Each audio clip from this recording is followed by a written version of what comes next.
Shooter Que over nos there. amons.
קהל נכבד, אתם מוזמנים לשבת, מיד נתחיל. Ladies and gentlemen, please take your seats, we're about to begin. Thank you.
Ladies and gentlemen, please take your seats.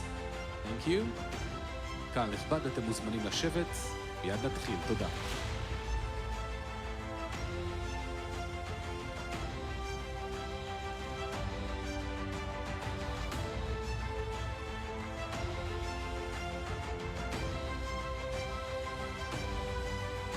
Ladies and gentlemen, please take your seats and close your cellular phones. We're about to begin. Thank you. קהל נכבד, מיד נתחיל. אתם מוזמנים לתפוס מקום ולכבות טלפונים ניידים. תודה.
Ladies and gentlemen, please welcome your host, Ms. Hila Korach.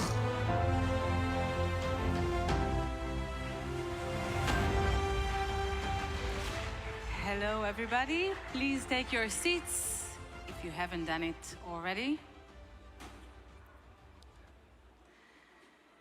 So, hello and welcome to the Prime Minister's Smart Mobility Summit 2021.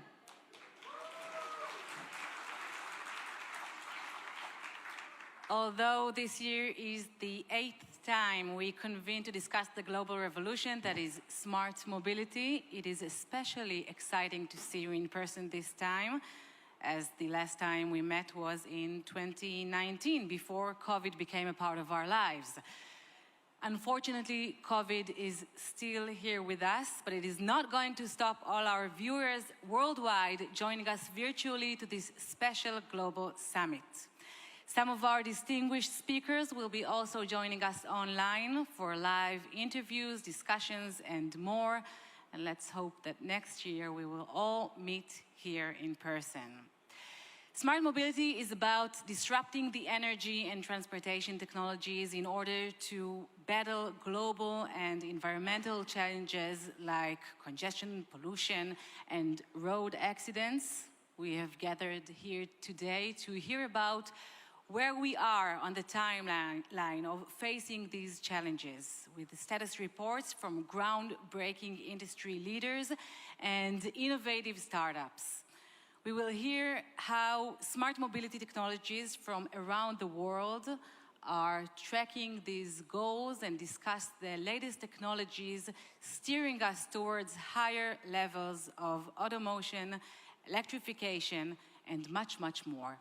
But first of all, here in Israel, the Prime Minister's Smart Mobility Initiative spearheads Israel's national plan for smart mobility, and there is no one who can better explain the initiative and welcome you all than Ms. Daniela Gera Margaliot, who is at the helm as the initiative's Deputy Managing Director. Ms. Gera Margaliot, please.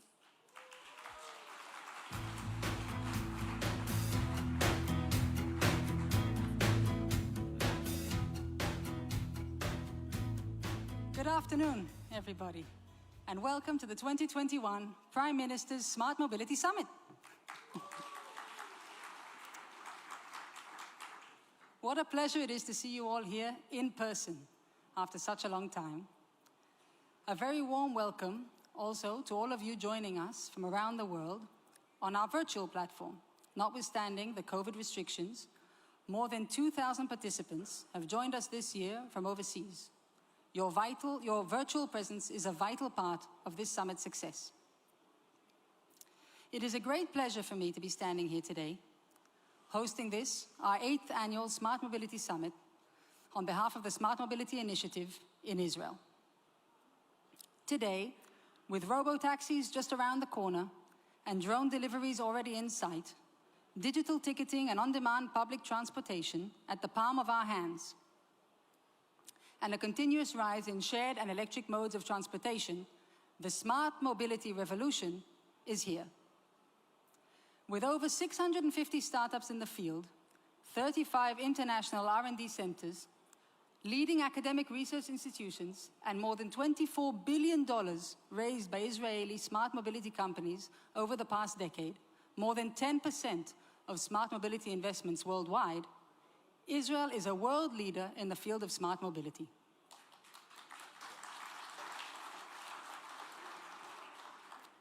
A decade ago, the government created the Smart Mobility Initiative with the goal of developing new smart mobility solutions to answer the world's most profound mobility challenges. Over the years, the initiative has successfully spearheaded 2 national strategic plans to promote and nurture a thriving ecosystem of mobility solutions. Together with its partners in 13 government ministries and authorities, the Smart Mobility Initiative established research centers for solar fuel and electrochemical propulsion, the Israel Smart Transportation Center, ISTRC, which is hosting today an academic workshop on sensing for autonomous vehicles, 3 cutting-edge consortiums with dozens of Israeli companies working together to create cutting-edge technologies, EcoMotion, our smart mobility community with over 13,000 members, and a test site for connected and autonomous vehicles. We have supported dozens of pilot and demonstration projects, provided access to open-source data and high-definition mapping of Israeli roads, and have continuously promoted supportive regulation with an emphasis on EVs, AVs, and shared mobility solutions. I would like to take this opportunity to thank the members of the Smart Mobility Initiative over the years, without whom none of this could have been done. I would also like to thank our many partners. Joint collaborations are the basis of our success. And of course, all of you, members of the smart mobility ecosystem, who have worked tirelessly to achieve our common goal. The Smart Mobility Initiative has always been a junction for entrepreneurs, industry, academia, and government worldwide to meet, discuss, and work together for a better future in smart mobility. The Smart Mobility Summit is the largest international summit in the field of smart mobility, with more than 5,000 participants from over 60 countries, showcasing dozens of cutting-edge Israeli technologies and joining some of the world's leading and prominent experts in the field to discuss smart mobility, innovation, and all with the goal of making our world better, smarter, and cleaner for generations to come. It is with a great sense of accomplishment that we leave the Prime Minister's office and move to the Ministry of Transportation and Road Safety, where we at the Smart Mobility Initiative will continue to promote smart mobility technologies and solutions. Proud to be a part of it all, and wishing you a fruitful and enjoyable summit.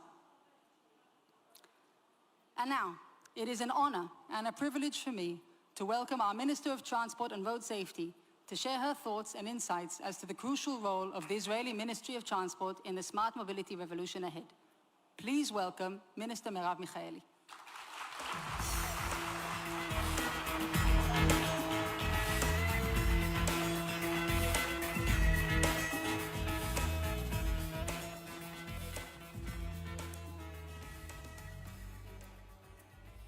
Good morning, good afternoon, everyone, and thank you so very much, Daniela. We are so happy to welcome you to the Transport and Road Safety Ministry, you and all of your one worker that comes with you. We are opening our arms for you and for all the amazing knowledge and experience you are bringing with you. Really, looking forward. Dear friends, ministers, ambassadors, governors, honored guests all, of course, all of you friends from the smart transportation and mobility community, welcome. I am so delighted to open the 8th Summit of Smart Mobility in Israel. And I too am excited that we are actually here. Even though we are wearing masks, still, we are meeting face to face. And it is a sign that we are on our way out of this global coronavirus crisis. Tui, tui, tui, we say in Israel, keeping our fingers crossed that we really are on the way out of this crisis. Because other than a health crisis, this has been a crisis for our industries, with great losses for many companies and, not less important, people who have lost their livelihoods for a major period of their lives. And we are all working our way out of this crisis.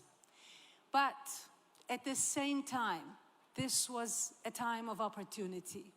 This was a time of a burst of more creativity, more innovations, more new ideas that came with the crisis. Because as we all know, in every crisis, there's always an opportunity. And it is up to us to always take on the opportunity and enhance it. So that's what we have to do now. When we talk of smart transportation, we need to ask ourselves, what makes transportation smart?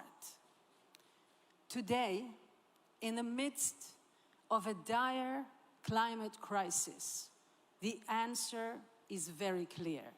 The number one to make transport clean, the number one thing to make transport smart is clean transportation. The number one we need really so dramatically is to turn our transportation into a sustainable one.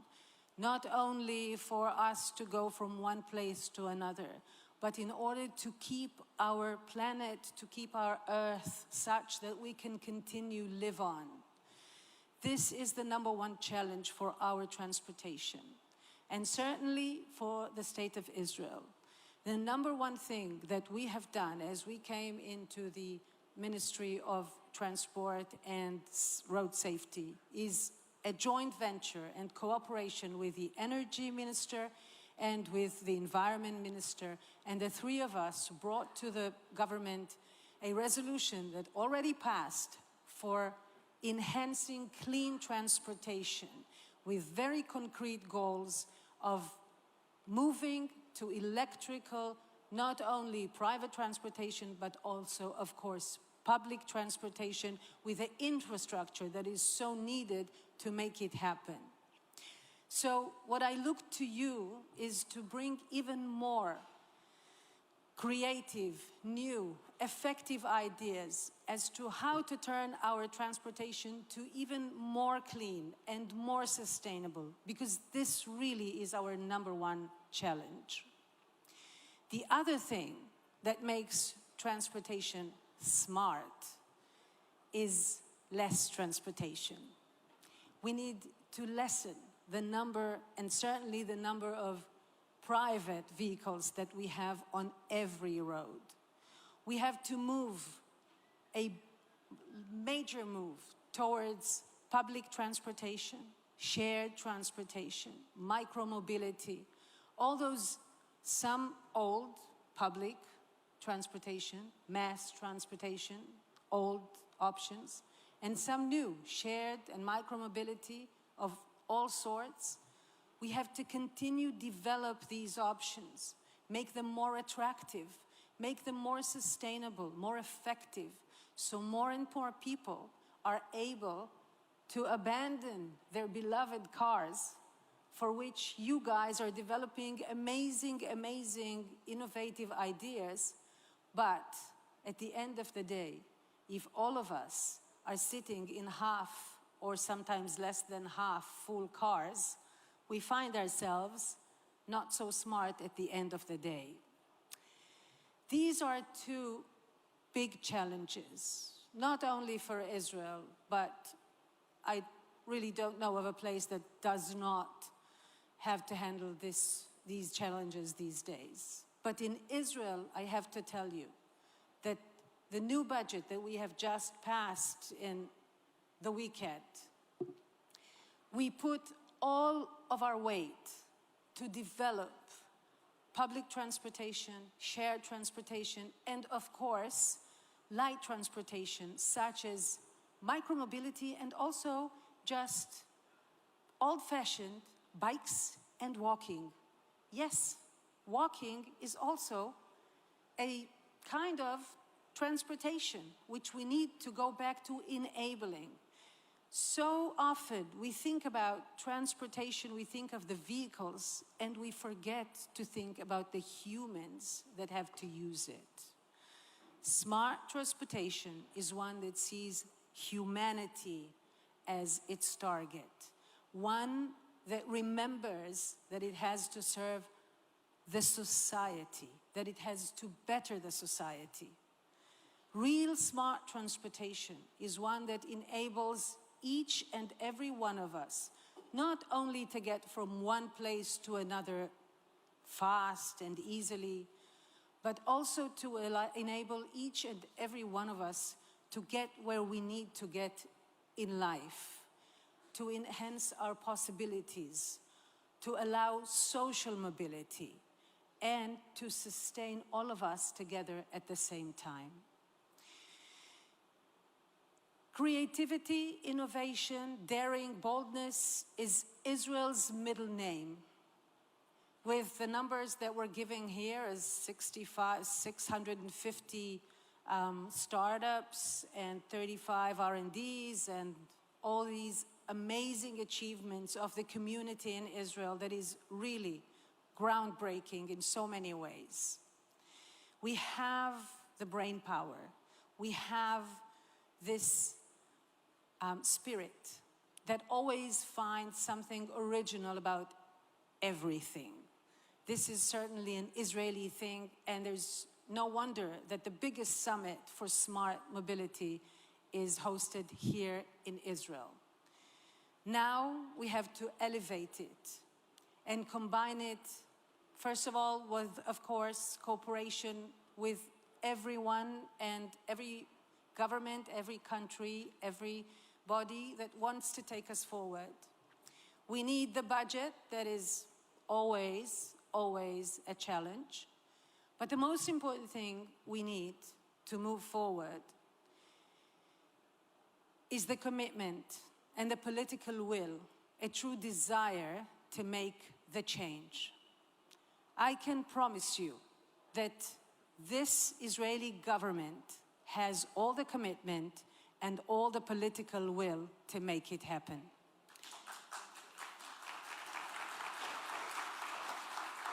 Good luck to everyone and have a very, very successful summit. בהצלחה ויום נהדר.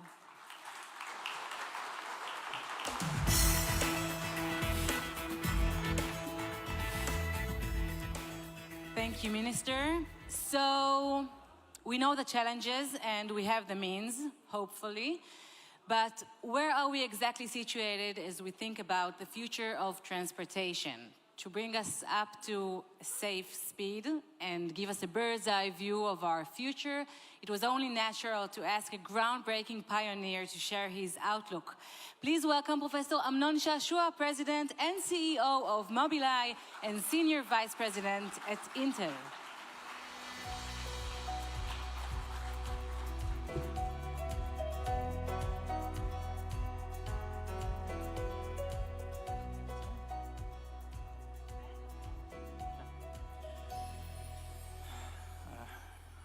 Very, very refreshing seeing so many people here. I think close to 1,000 people are physically here after a year and a half of being isolated.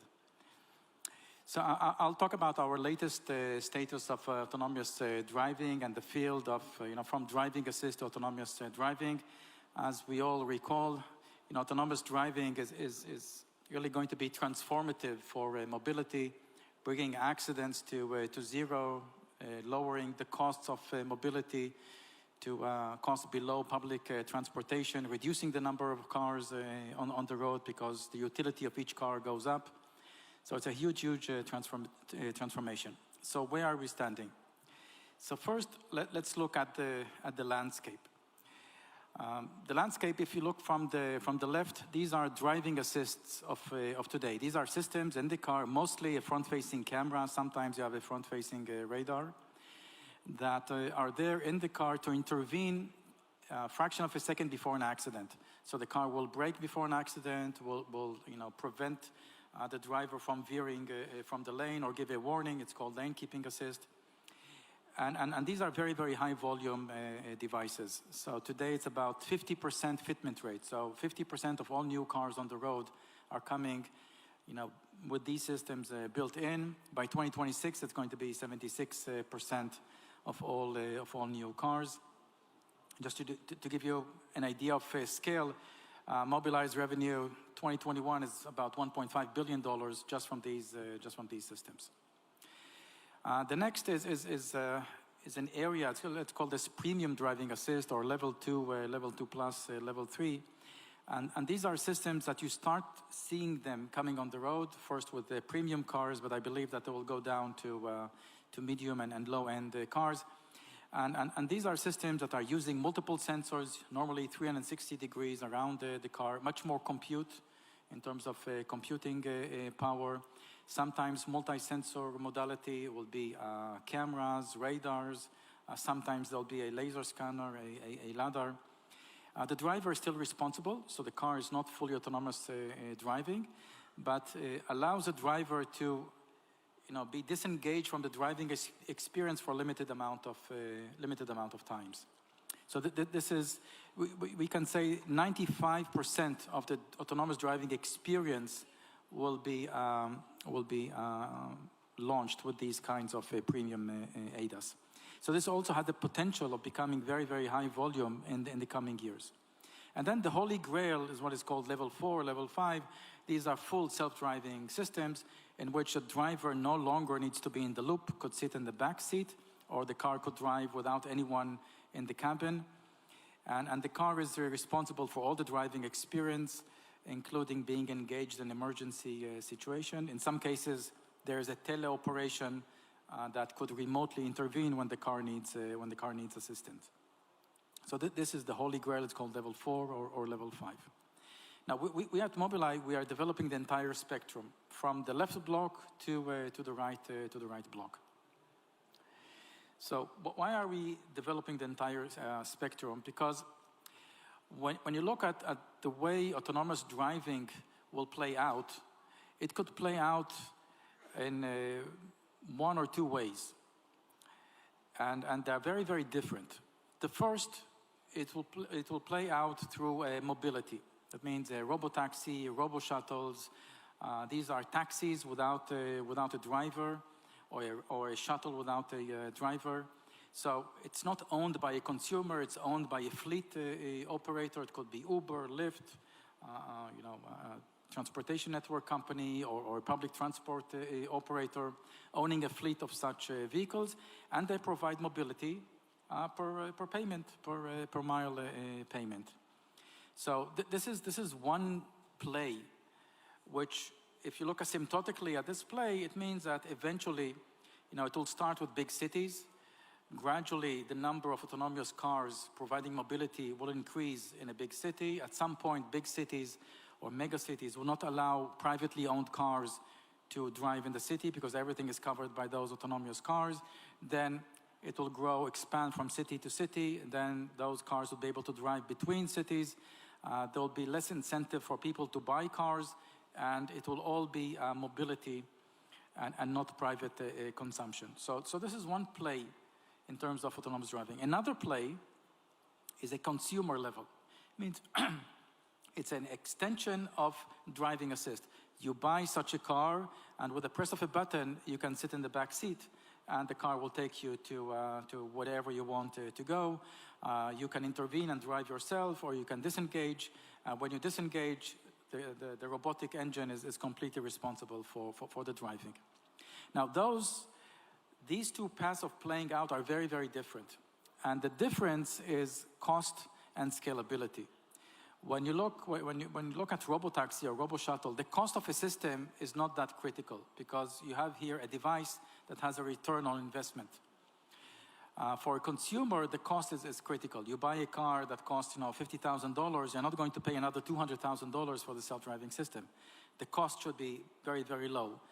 We predict that if the cost goes below $5,000, one can scale, right? So one needs to figure out how to scale both geographically by building maps that are global, high-definition maps that are global and refreshed all the time, and bringing cost, both of compute and sensor cost, to levels below $5,000 in order to create a consumer AV. Now, Mobileye is developing both the consumer level. By 2024, 2025, we will have systems that cost much less than $5,000, a complete self-driving system, and also robotaxis that will start launching next year. So this is an example of this premium level 2 plus. It is now being launched in China. Already 1,000 vehicles were delivered. This is a brand of Geely called Zeekr. It has 11 cameras around the car. It's powered by 2 of our latest system on chips called IQ5. And the driver is responsible, but it provides 95% of the autonomous driving experience. Let me show you. So this is in different territories. This is in Jerusalem. The car is circled in blue, and you can see how it's driving autonomously. And this is in Munich. Here it's going to find an obstacle, understand it's an obstacle, and then overtake it. This is in Detroit.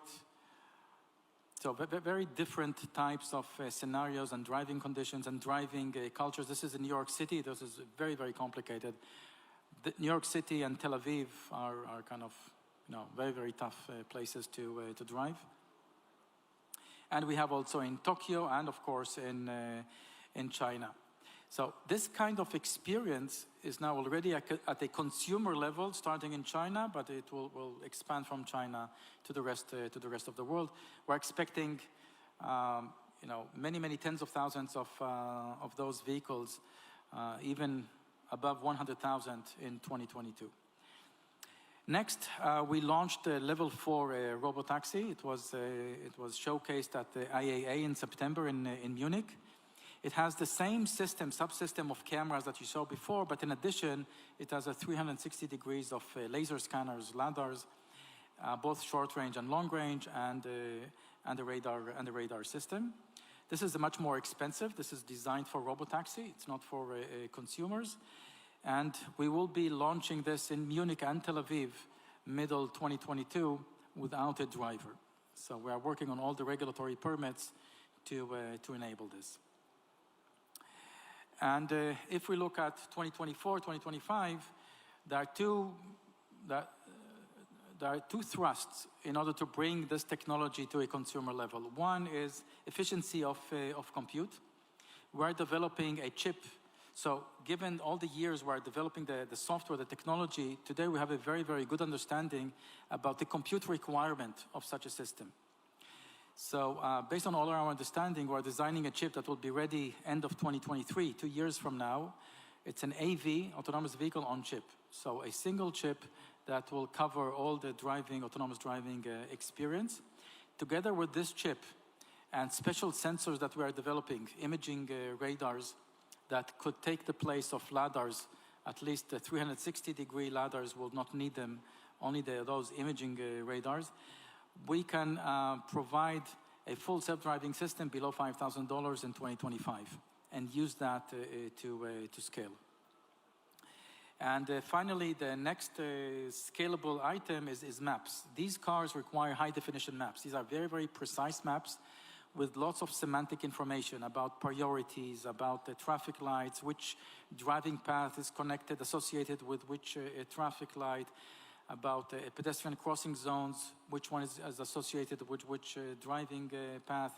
Lots and lots of information and in high precision. And there is a big issue of how to build those maps at scale. At Mobileye, since 2016, we developed a crowdsourced way of building those maps, such that we can have maps at scale all over the world. Today, we receive 8 million kilometers of road every day from production vehicles around the world. We have mapped already 7.5 billion kilometers of road. And in 2024, we'll be receiving about 1 billion kilometers of roads every day. Today we have 6 car makers that have our technology sending that critical data to build the maps at scale. So if you put all of this together, very, very efficient compute, very efficient geographic scalability using maps, special sensors to reduce the need for having expensive laser scanners in a car, and the division of subsystems, camera-only subsystem and then an active sensor subsystems. We'll be both launching robotaxis next year and consumer autonomous cars 2024, 2025 timeframe. And that will be the beginning of a transformation which we'll start seeing in 2030.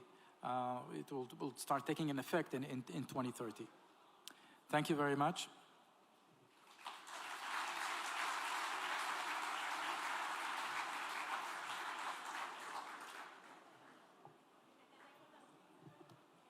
Okay. Thank you, Professor Shashua. Does that mean I don't have to save up for my kids' driving lessons? Can I stop with that? Great.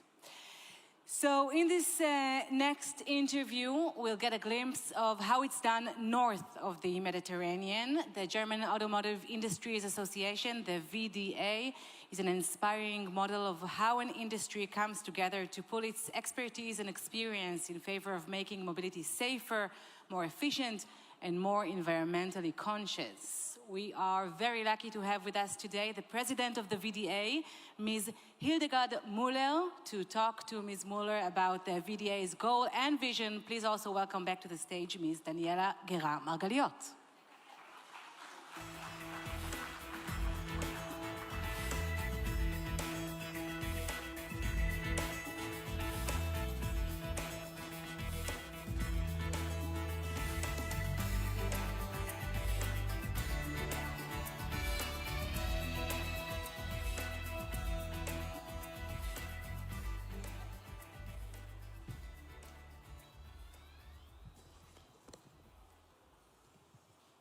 Ms. Müller.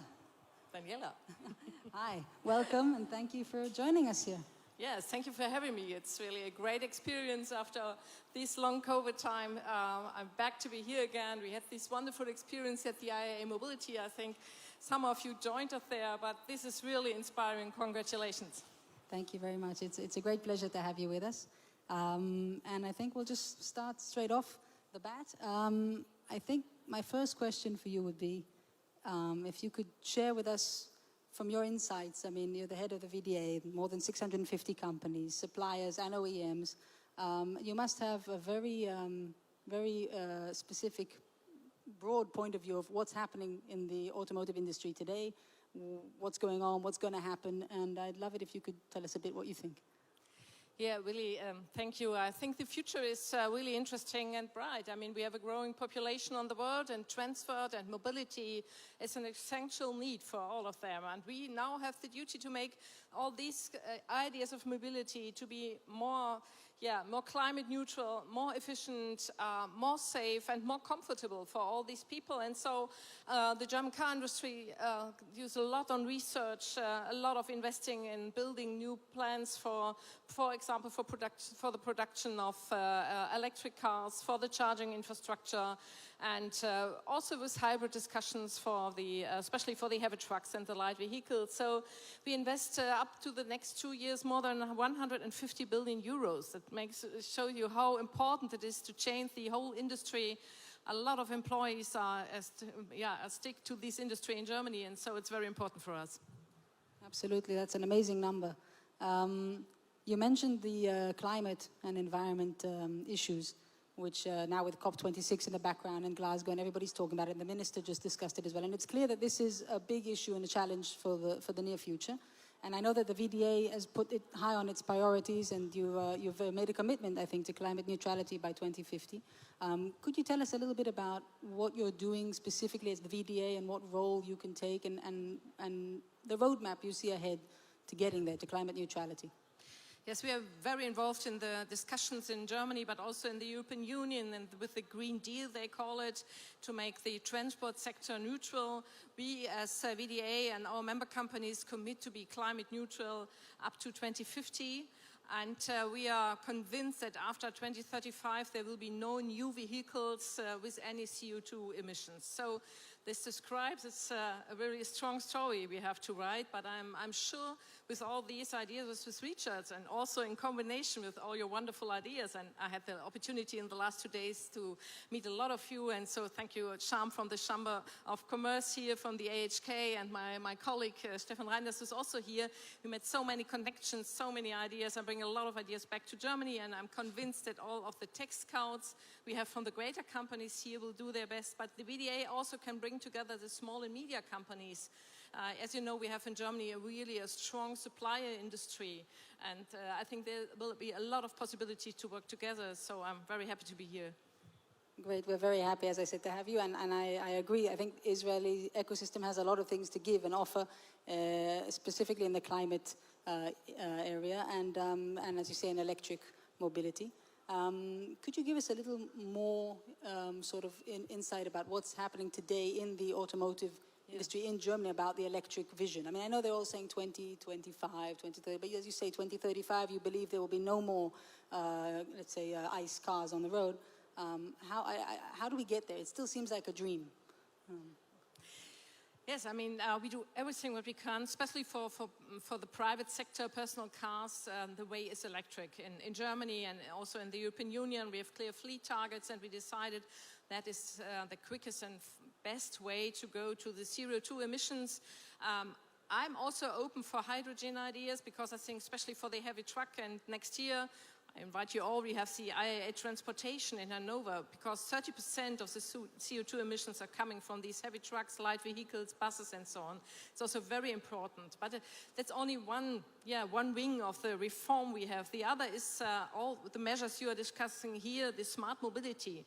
How make the mobility sector more intelligent, more smarter, to bring, to combine this. As I said, we will have a growing population in the world. So it's not only to make the whole production structure CO2 neutral or make recycling from the whole car, from batteries and so on. There's also a lot of research, but also to make the whole sector. And there we are also looking on the current fleets on the ground. We have in the world 1.5 billion cars, trucks, and so on, and they are mostly driven with combustion engines. So we need also solutions for them when we want to reach the whole goal to make the whole sector neutral. So I think open minds, technology open, that's the best thing we can do in periods like these to our transformation everything. And so even when we are committed to electric cars, we are looking what is happening all over the world, what are other possibilities for the future.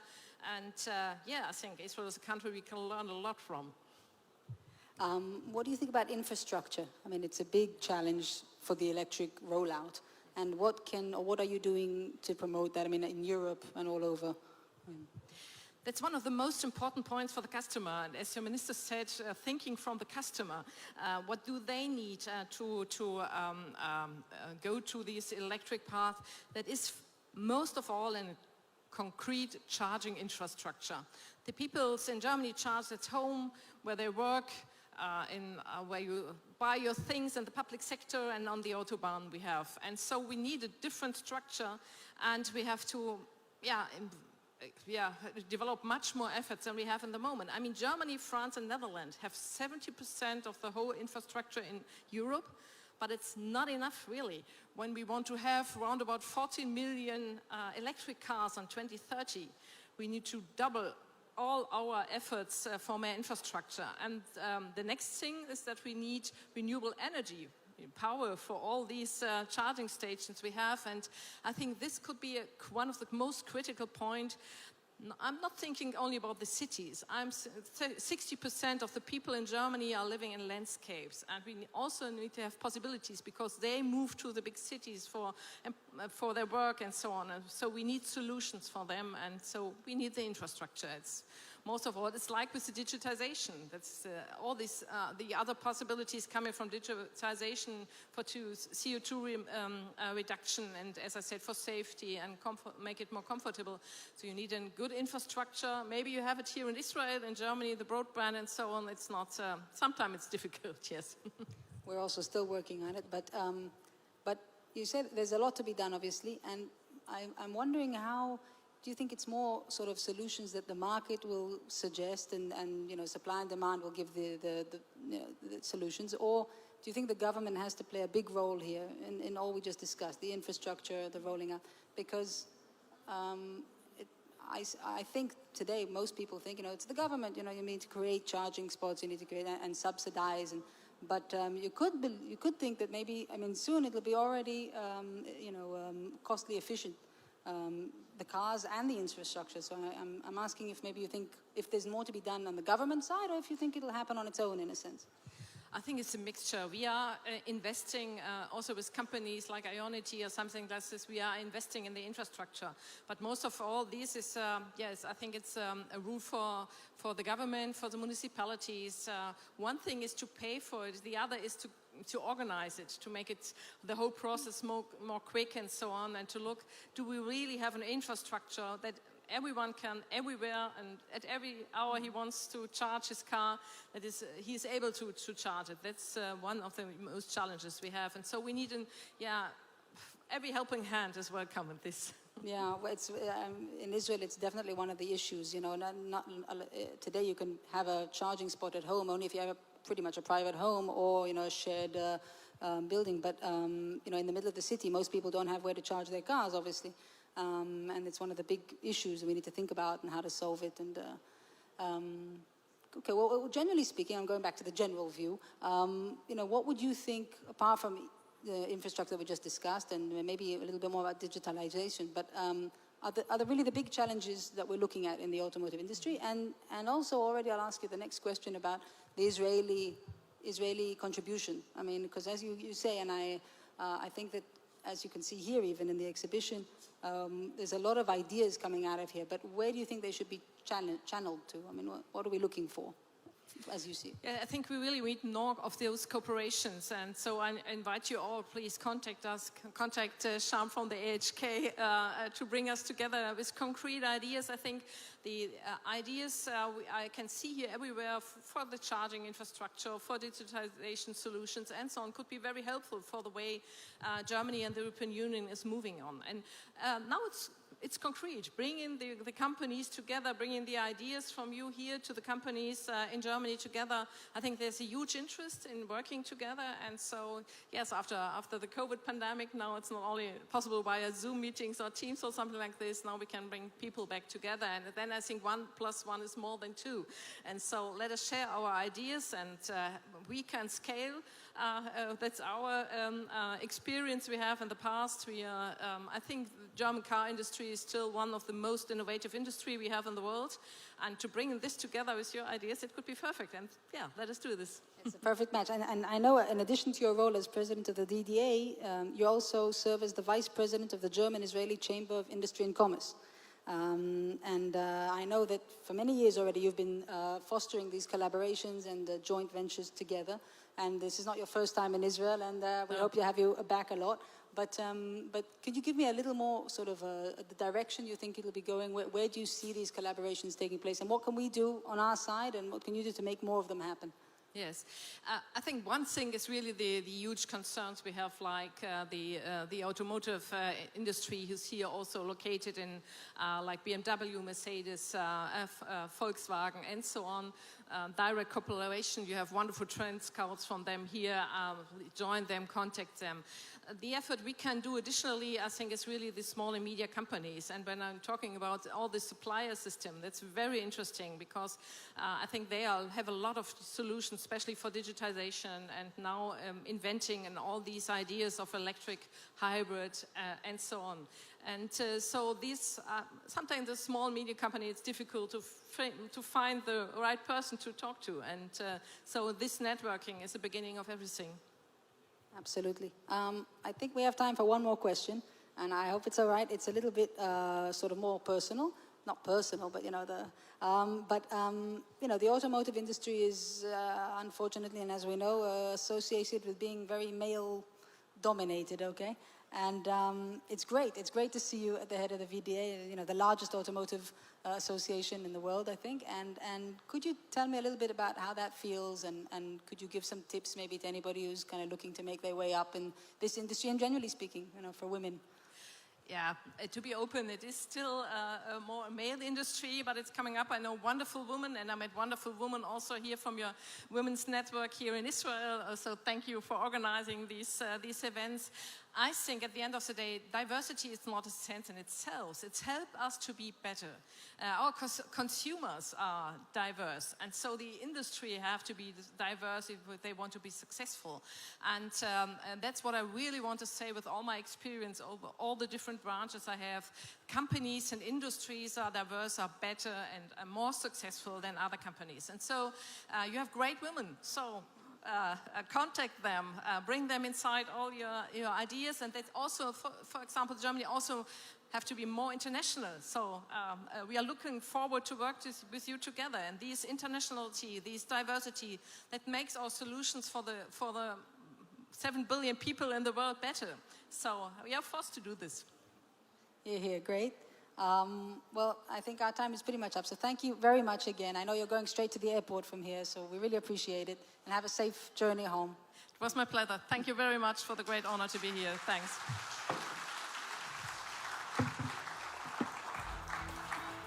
Thank you very much.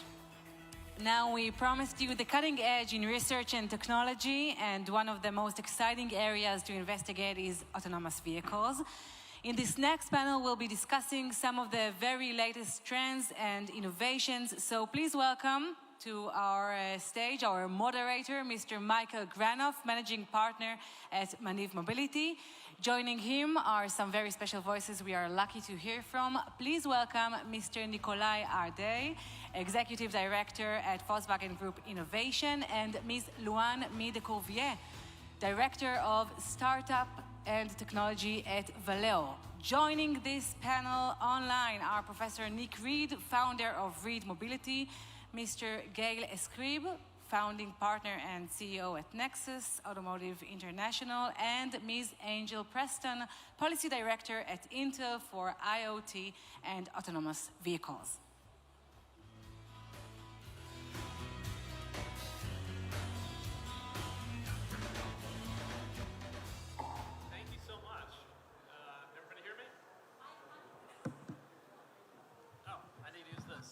They put this in my ear. I thought that was good enough, but I actually need to hold the mic also. Thank you so much for that introduction. It's really amazing to be here. This is a great way to, I hope, begin the post-COVID era for smart mobility. And we're, following some very distinguished speakers, including Amnon Shashua, who in some ways, is certainly in Israel, I think one of the godfathers of the industry. So we have a lot to talk about, and ordinarily in these things, I think we have two distinguished panelists here with us, and we have three that are not with us today in person, but are with us virtually, as we've become accustomed to. And ordinarily in these sessions, I think it's traditional for everyone to introduce themselves and then to go around and then to end with like kind of a lightning round question. I thought we'd mix things up a little bit, and we'd begin with a lightning round question for all the panelists to respond to quickly, and then we'll get on with the introductions and take it from there. So the question I have is that everyone talks about the timelines on autonomous vehicles, and Amnon talked about it just a few moments ago. But if the truth is, when we were here, many of us were here 4 or 5 years ago, I think we thought we'd be arriving at the 2021 Smart Mobility Conference in our very own autonomous cars, and that hasn't happened. And there's a few places in the world, of course, where these services are actually available to consumers, but they're very few and far between right now. And the question is, 5 years from now, let's say at the 2026 Smart Mobility Conference, will we be arriving in our own autonomous vehicles? Or what will be the biggest surprise about the mobility atmosphere at that time? We'll start with the folks that are here in person and then move on to our panelists virtually. Well, hello everyone.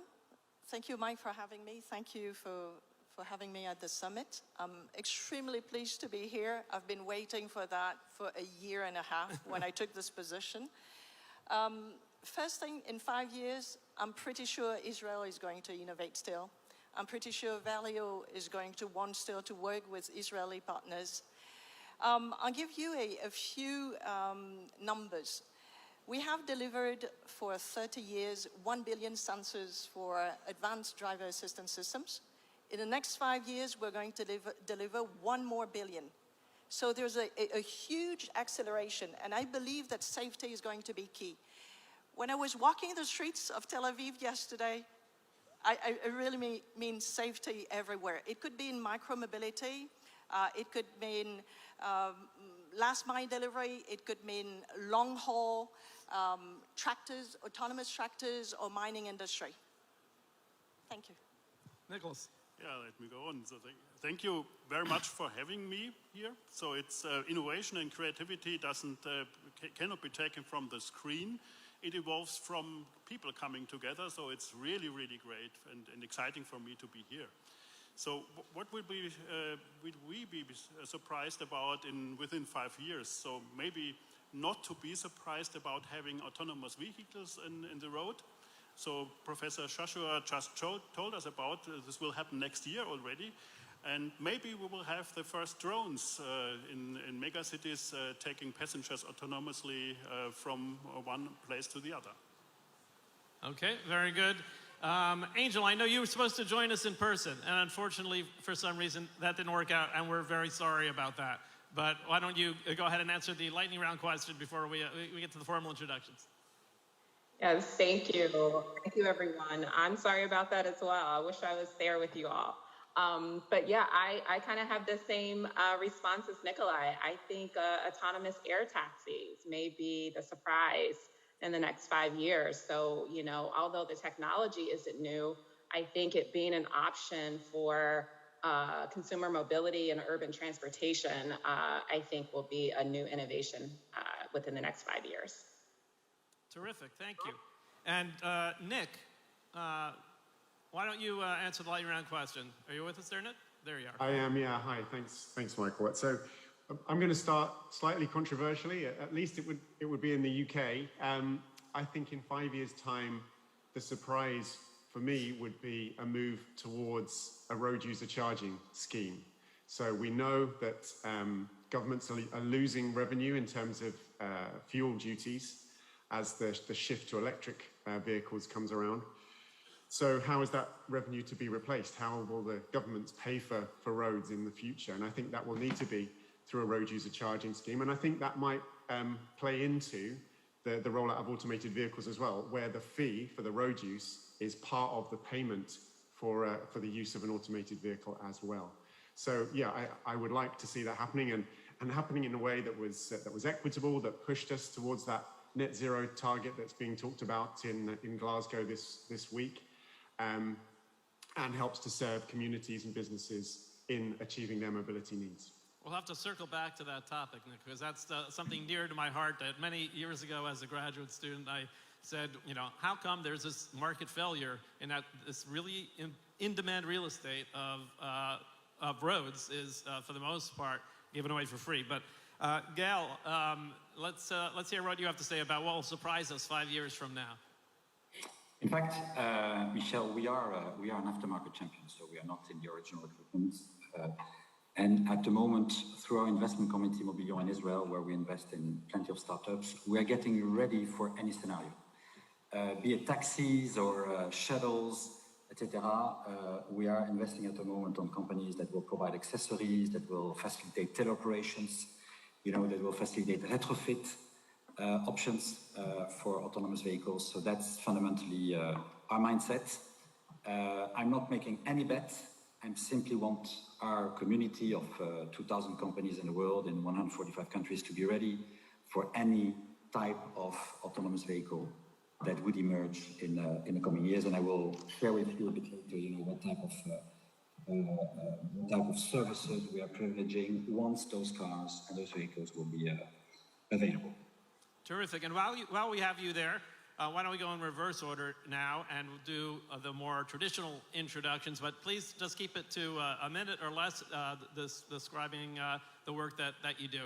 So go ahead. So we have 2,000 companies in the world. We are championing the automotive aftermarket, so the cars that are already on the road.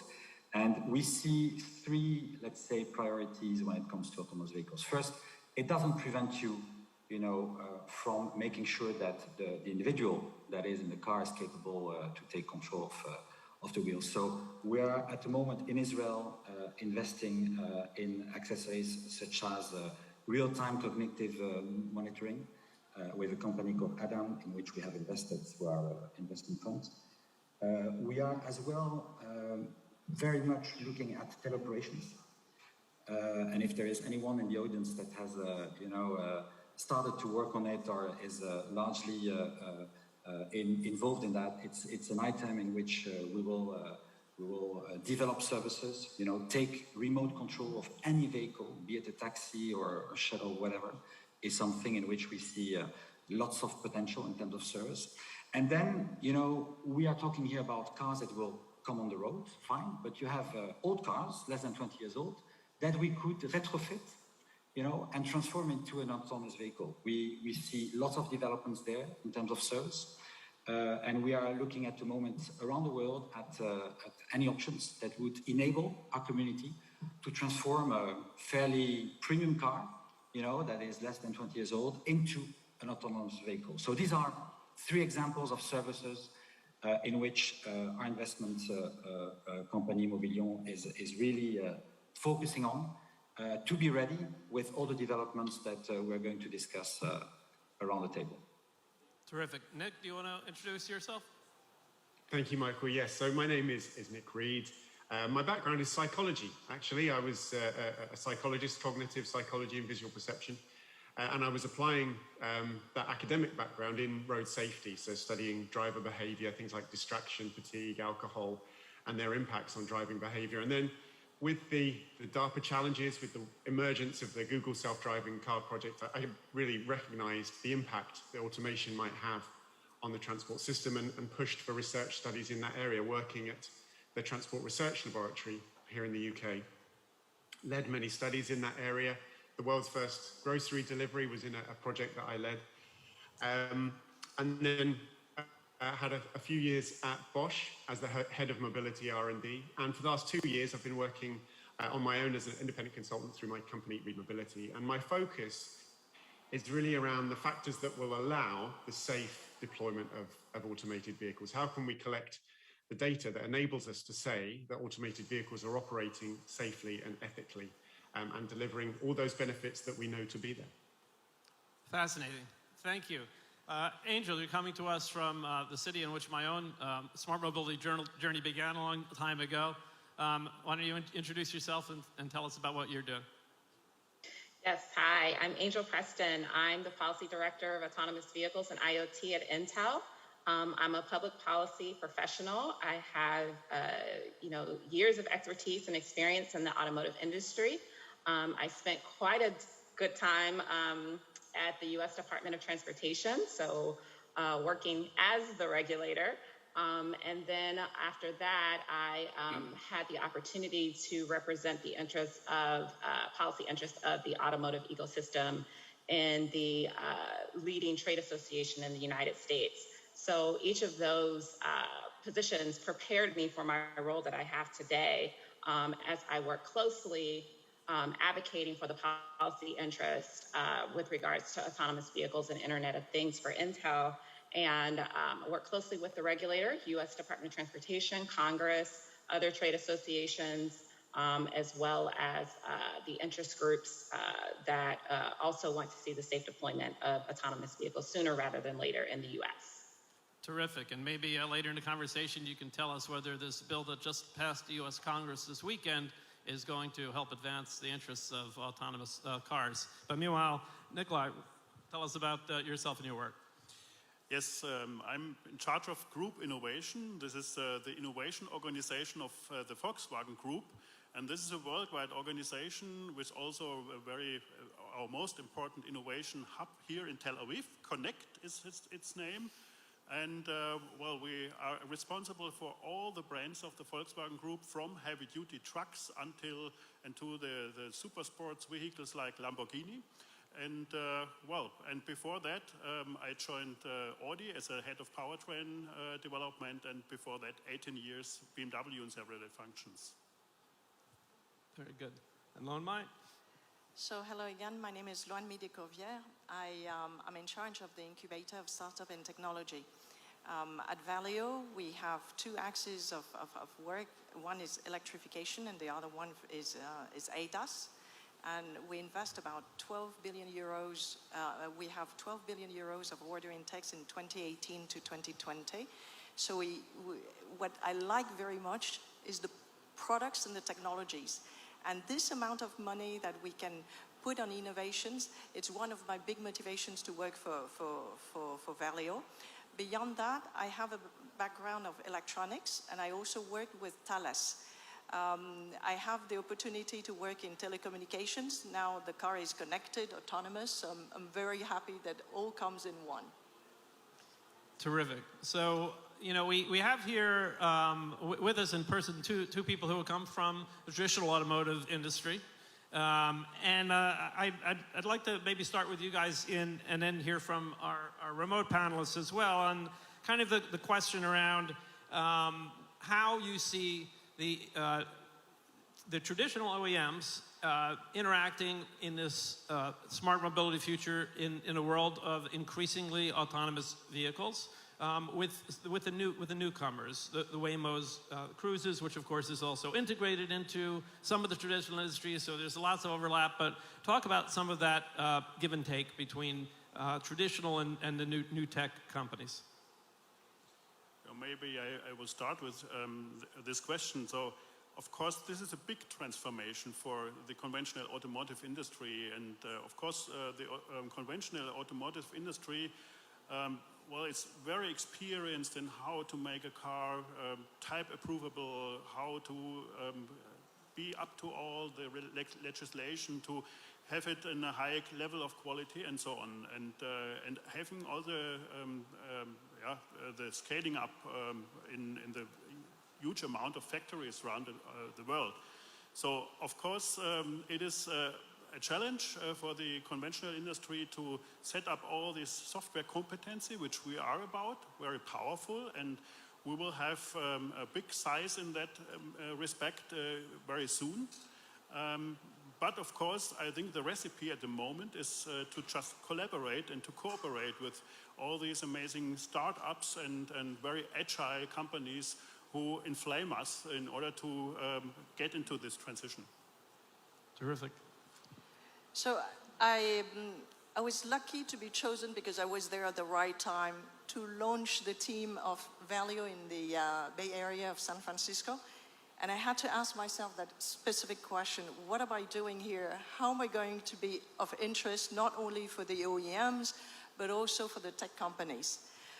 And what happens is that I realized that if you have technologies and you invest a lot of effort, we invest, I believe, about 56 or 60% of R&D effort, which is 12%.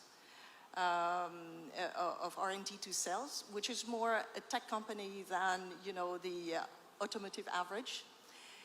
And if you excel at what you do best in terms of design, development, and so on, then you are a good partner, not only for the OEMs, like Volkswagen, Audi Group, but also for tech companies like Waymo. And we're very lucky to be part of the partners that were chosen. And beyond that, it's a momentum. If you invest and you are capable of attracting people, then after that, you have to put effort into being at the top. And for this, we think that we cannot do it alone. And you know that, Mike, because we're happy to be one of your LPs.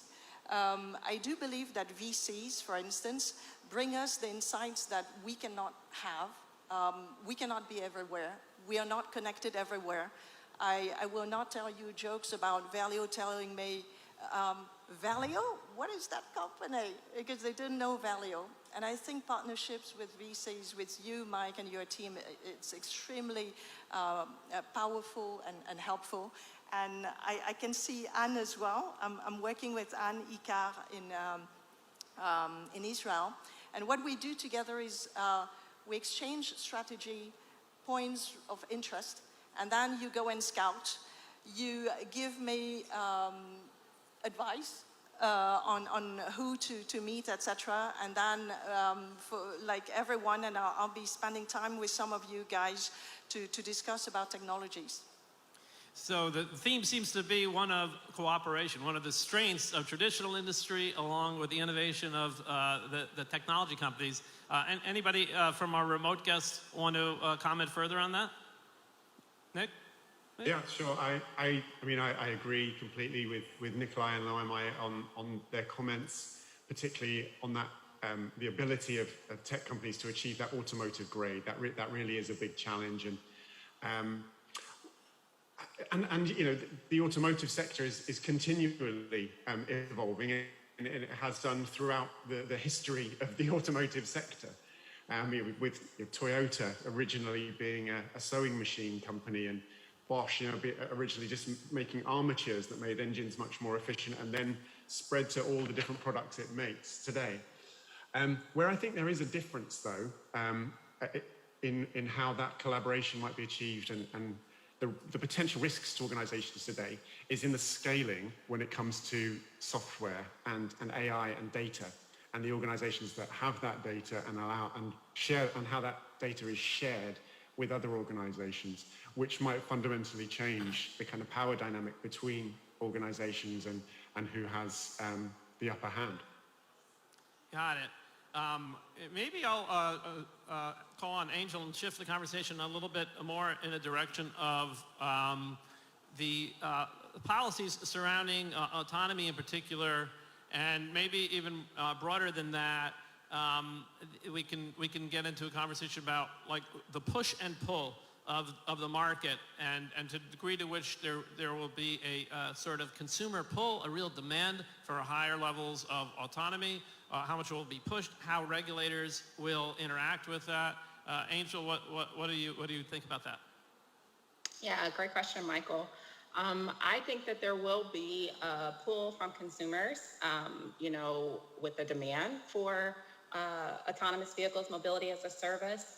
But I also think there will be a push from regulators as well, not necessarily from the emission side, but I think for the safety side.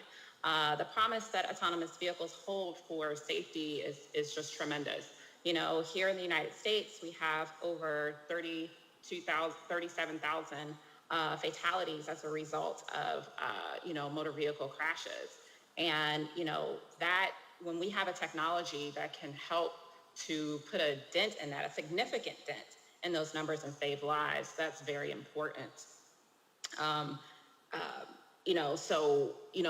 It's promising to see the movement that we have in Germany, you know, passing, their regulation to allow for the commercial deployment of autonomous vehicles. And we're hoping in the United States that momentum carries over for us as well. Because we all know what this technology can do.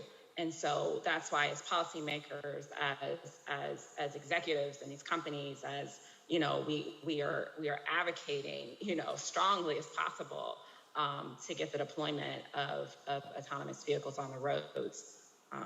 And so at Intel and Mobileye, that is a priority for us. And we definitely want to see that happen in the U.S. sooner. Yeah, that's a terrific point around safety, because I saw that the U.S. numbers came out last week, I think. And, all of the gains that were made over many decades in safety and road fatalities declining have in recent years begun to reverse. And I think we can all speculate as to why that's the case. But I think the main reason probably has to do with the attention of the driver. And the fact of the matter is that we all are now constantly connected, and we all now have the ability to be, doing many things at any time. And sometimes people feel as though driving gets in the way of that. And so the safety imperative in pulling forth more highly automated vehicles, I think, is something that we cannot lose sight of. Gail, what do you think about safety and regulation and the push and pull of the market and regulators? I think that, of course, the regulators will do what they have to do to make sure that the human beings are protected as it should be. At the same time, I'm not sure that the regulators will think about all those, the range of services that will have to be developed, to host the autonomous vehicle and to make sure that during its lifetime, we optimize the capabilities and the good news that the autonomous vehicle will bring to us. So I was giving the example just before of teleoperations. Teleoperations is something that I would say will even increase safety if you are remotely capable to take control of any autonomous vehicle. Imagine that you are on level 4 and suddenly something happens with the individual on board.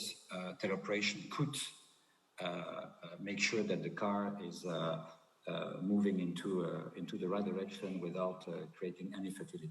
Okay, so that there is a big, large ecosystem made of services that are already today, I would say, in the brains of lots of startup leaders. And I think that this is really where we are trying at the moment to focus. So post equipment is driving an enormous ecosystem. And this, I believe, is not always in the mind of regulators.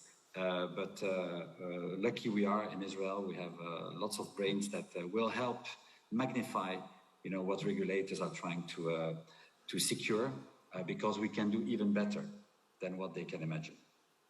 Terrific. As expected, with so many amazingly talented and distinguished panelists, our time is flying by here. But in our last few minutes, I'd love to get everyone to just say a word or two around what they think the remaining hurdles are on autonomous and to the degree to which and their view, I would say, on sensors, which is always a category of controversy as to more is better or less is necessary. So maybe Angel, we'll start with you here and try to keep it to about 30 seconds so everyone has a chance to talk about. Okay, thanks, Michael. I think two of the hurdles are AV maps and the accuracy of the perception systems. With the AV maps, we know that they contain the information about the physical environment that's needed for the AV to drive safely. And traditionally, these maps are created with specialized vehicles that are going around and around. It can cost a lot of money. It's expensive, to collect enough data for that. It prohibits and limits the scalability for that mapping. At Mobileye, we've been able to, with our map creation, that allows us to map the world efficiently at scale so that we can place our AVs in any city, and we're able to map that city even if we haven't been there before. So that's a huge benefit. And then the second, quickly, is the hurdle of the perception systems. In order to prove the safety of AVs, developers must prove that their perception systems can perform with a failure rate that is much better than human drivers. And so to demonstrate that with real-world data, a test vehicle would have to drive billions and billions of miles to be able to simulate that, and that's not feasible. However, if you have an AV that has multiple redundant and independent sensing systems, then that problem becomes much more manageable. And so that's our approach at Mobileye, and that's the approach that we strongly advocate. Terrific. Al, give us one hurdle that you think is the biggest. I think it's time. You said it when you started. Everything should have already been done. And here we are, it's not done. So I think we have to be a bit patient with this enormous revolution. Nick? For me, it's proof. So how do you prove that the automated vehicle is operating safely? What data do you need to collect? How do you share that with a regulator? How do you know it's robust? And then in terms of sensors, I think you need as many as to be able to make that proof. If you can do it with fewer, great, but you need to be able to prove it. Excellent. I hear a lot of Manif Mobility portfolio companies sort of in the echoes here with Cognito with proof and simulation and Phantom Auto with teleoperation, but I won't plug those right now because I want our remaining panelists to have a shot at this question. So, Nicola. Well, as a guy from the very early phase in the development process, I would say I would focus on what is possible. And what is possible can be deduced from our very poor sensors in our faces and the acceleration sensor in our bottom. So this is obviously feasible. But of course, I think the goal is, of course, to reduce the effort to be taken. We have to reduce the costs, like Joshua told us today, below 5,000 euros. This means no laser scanners on our cars. Imaging radar and cameras should be feasible. So this should work. And of course, what we are asking the legislation is they should tell us how to type approval a car. This is the question, what is safe enough? Yeah. Because 100% safety isn't possible, so what is safe enough and what we have to prove? On Maya, you get the final word. And I have 2 seconds. So I agree with all the above. I think what makes it so difficult is the complexity. When you have your eyes, your ears, your sons, I have 3 children. When I raised them and they stood up the first time, they stumbled and they fell. I don't want that to happen if one of my children gets into an autonomous car. I want that to be right the first time, because safety, it's something that we have to pay attention to, and it's intransigence. There's no way out of it. Complexity can be solved only if we work together. That's terrific. I have so many more questions, but we're out of time, so I'll have to continue this conversation another time. I want to thank our remote panelists for their patience and for joining us remotely. And of course, I want to thank the 2 of you for coming to Israel and being here in person, as well as everyone else who's joining us from outside Israel. It's so exciting to have guests with us once again. And thank you to everyone for your being a great audience. Thank you very much. Thank you. Tell them it's summer here in November. So that was illuminating. Thank you very much. The Fraunhofer Society for the Advancement of Applied Research is a German research organization operating 75 institutes throughout Germany. To discuss the technological challenges faced by smart mobility in the future, we are especially delighted to welcome Professor Raimund Noggenberg, the president of the Fraunhofer Society.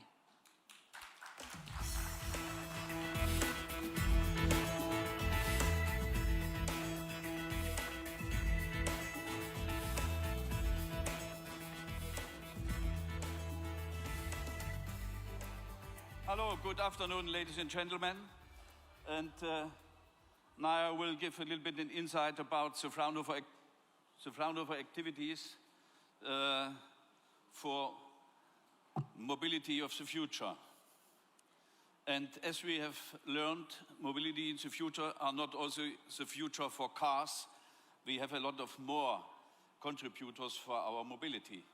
I've subdivided the presentation in 3 short points: drivers of change toward smart mobility and Fraunhofer Smart Mobility R&D, and 2 examples for solutions and a short outlook. Now to the drivers that we can see here. The most important driver is the demographic change, and most of you know this. Not only the population growth, also the urbanization, the aging society, other functions for drivers, and the different development in the different parts of the world. As the next, the growing complexity, the interconnected supply chains for production of mobility systems. As you know, at the present time, we also in Germany and in Europe have problems by ships by microelectronic parts for cars, and the global sourcing and the competition. And we have new consumer interests. So young people, life cycles, or what we can do, e-bikes, the mobility as a service in general is the main challenge, and not only what I said, the cars. Sustainability is overall a requirement for all systems. And as you look to the technology, you can see artificial intelligence and digitization is a key precondition for automated and connected drive mobility. And the optimization, smart service as a service, and the last big bang of a requirement to our Fraunhofer Institutes was, can the car be in the future, the personal cell in the car? Also, can we use it like a small hospital to detect the situation of the driver and his actual situation, also dependent from his reaction and others. And we have alternative drives and fuels, battery fuel cells, alternative fuels, and I will later give a little bit deeper insight. We prepare at the present time by Fraunhofer a research factory for battery cells, and we prepare also a research factory for fuel cells. It's not so easy in a country like Germany with a high level of salary for the workers to produce in the competition to Asia, for example, battery cells. But we will realize this in a new production system and new technology approaches. And energy technologies is the next technology driver. As you can see, the urban air mobility is a new driver. Also in Germany, we work also Fraunhofer together with some companies. We call it the virtual mobility. And we will see in the next time that we have also for this a reality lab. And the policy, what you can see here, is the sustainability goals from the European Union, the emission reduction, the innovation investments in infrastructure. And as you know, today we have a step by step, we got a high number of electrical cars, but the infrastructure is behind the development of the cars. And safety and security, last but not least, is a very special point which we have to consider especially for autonomous drive in the future. And here, the European strategy for sustainable and smart mobility. As you can see, we have 7 special goals here. The reduction of carbon dioxide emissions by 55% to 2090, and 30 million zero-emission vehicles in operation we should have in the next years. The doubling of high-speed rail traffic, the reduction of the road fatalities by 50%. We reduced this in the last years very, very strong. And large-scale deployment of automated mobility and twin, green and digital transitions is a need for us, and the interoperability, infrastructure, IT, and intermodality. The intermodality means the seamless transfer from different mobility systems. And now to some Fraunhofer activities. As you can see here, we go a multidisciplinary way. We have in Fraunhofer 75 institutes, and 30 of them work in this field of smart mobility. And the different Fraunhofer groups, the ITC sector, the light and surfaces, especially for sensors for detection, the materials and the components for lightweight construction, for safety, microelectronics, and production technologies. And we have designed in Fraunhofer, together with the German and European automotive industry, a lead market for the mobility sector, where we work in these different regions, as you can see here.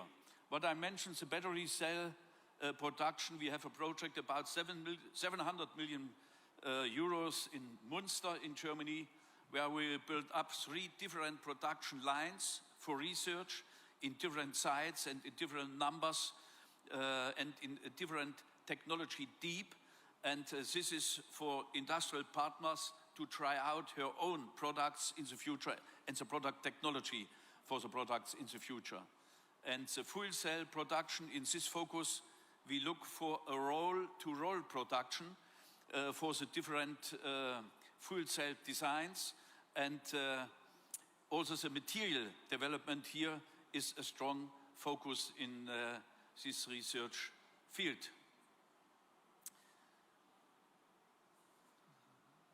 And here a best practice example from our smart intersection communication with partially automated vehicles for a trustworthy area that we can see here. And the challenge is that we have a lot of different users in the mobility on the street, for example, from only a person with with nothing around his body for the safety, and until to a car with different speeds. And the question is, how can we maximize the safety and the efficiency? And what we do here in the solutions, as you can see here, is the automatic detection by video, radar and LiDAR. In the future, we want to use here also quantum sensors. We work very strong about quantum sensing for detection in this field in the future. And detection activities outside the field of the view are very important, and bring the signals back via internet to the car what is in action. And in general, we want to build up in this way a trustworthy and safe data processing system for about our mobility data space, and we use it then for the real mobility in the city. And on the end, we hope that we can design a digital map that help us, the semi-automatic vehicles, to navigate in the future as an intermediate step until the autonomous and connected mobility. And the second example is here in cooperation with our Israeli partners, and especially here in Tel Aviv, in Jaffa. As you can see, a lot of young people, and not only young, use the e-micromobility by an e-kick scooter. And there are a lot of advantages, as you know, lightweight transportation. We have the chance for a short distance to use this, very, very flexible also. And the Tel Aviv and kick scooter system, what we have here, benefits for sustainability, and what you can see, the convenience in hot climate is also an advantage. And we have results from the study that we reduce the accidents also in future, but there is necessary to do something. As you can see, sometimes the people with the e-scooter have a relatively high velocity on the walking way. And for this, we have also additional needs in the future for reducing the accidents. And the results in this case, which you can see here, are regulations for accident prevention and anti-cluttering. And this is realized here by the city government. And we look for a seamless integration into other modes of mobility, for example, with the railway or by car or buses or others. And the impact assessment on the city traffic and the safety is very, very significant. And a best practice for We call it SEC for cars, security for connected automated cars, which we have also in research and in tryout in Germany here, is that we use an IT system and data exchange of a core, as the core of the smart mobility in our system. And as you know, a high reliability and a high safety for function is necessary. For example, as you know, we have now problems with what I mentioned with the chips for the cars. And now comes a company and offered new chips in the 2 nanometer until 5 nanometer level. But the automotive industry cannot use them because the reliability is not so high. We buy circuits in the dimension of 12 until 16 nanometers. It's a very interesting thing, and this we also have to bring in the complete IT system for the autonomous driving here. The security is the first and the main important question. And we have now to transfer this solution in a real environmental in Germany, and the first results we have, and I think we will bring it to a complete use system in a city in Germany here. And a short outlook on the end, the mobility innovations through quantum technologies. We do a lot in Germany and also in Europe in quantum technologies. We build up in Germany now 5 hubs to develop quantum, also qubits as basic for quantum systems. And these qubits we can use in the future for sensors, but also for quantum communication. As you know, quantum communication, for example, based on photonics, you cannot hack. You can only interrupt the communication. It's very, very important for the future, and very hopeful approach that we have here. And we work about the quantum computing, and this is very important that we get very fast results from the models also for autonomous driving in the future in general here. And last but not least, we have in Germany from Fraunhofer a very, very interesting conference to quantum technologies. You can see it here, and I invite you all very, very warmly to this conference. Thank you so much.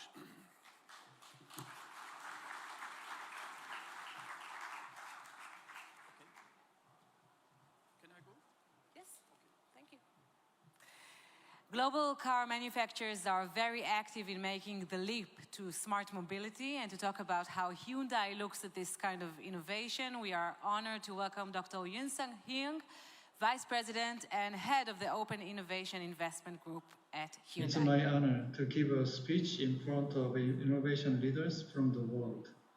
My name is Yoon-Sung Hwang.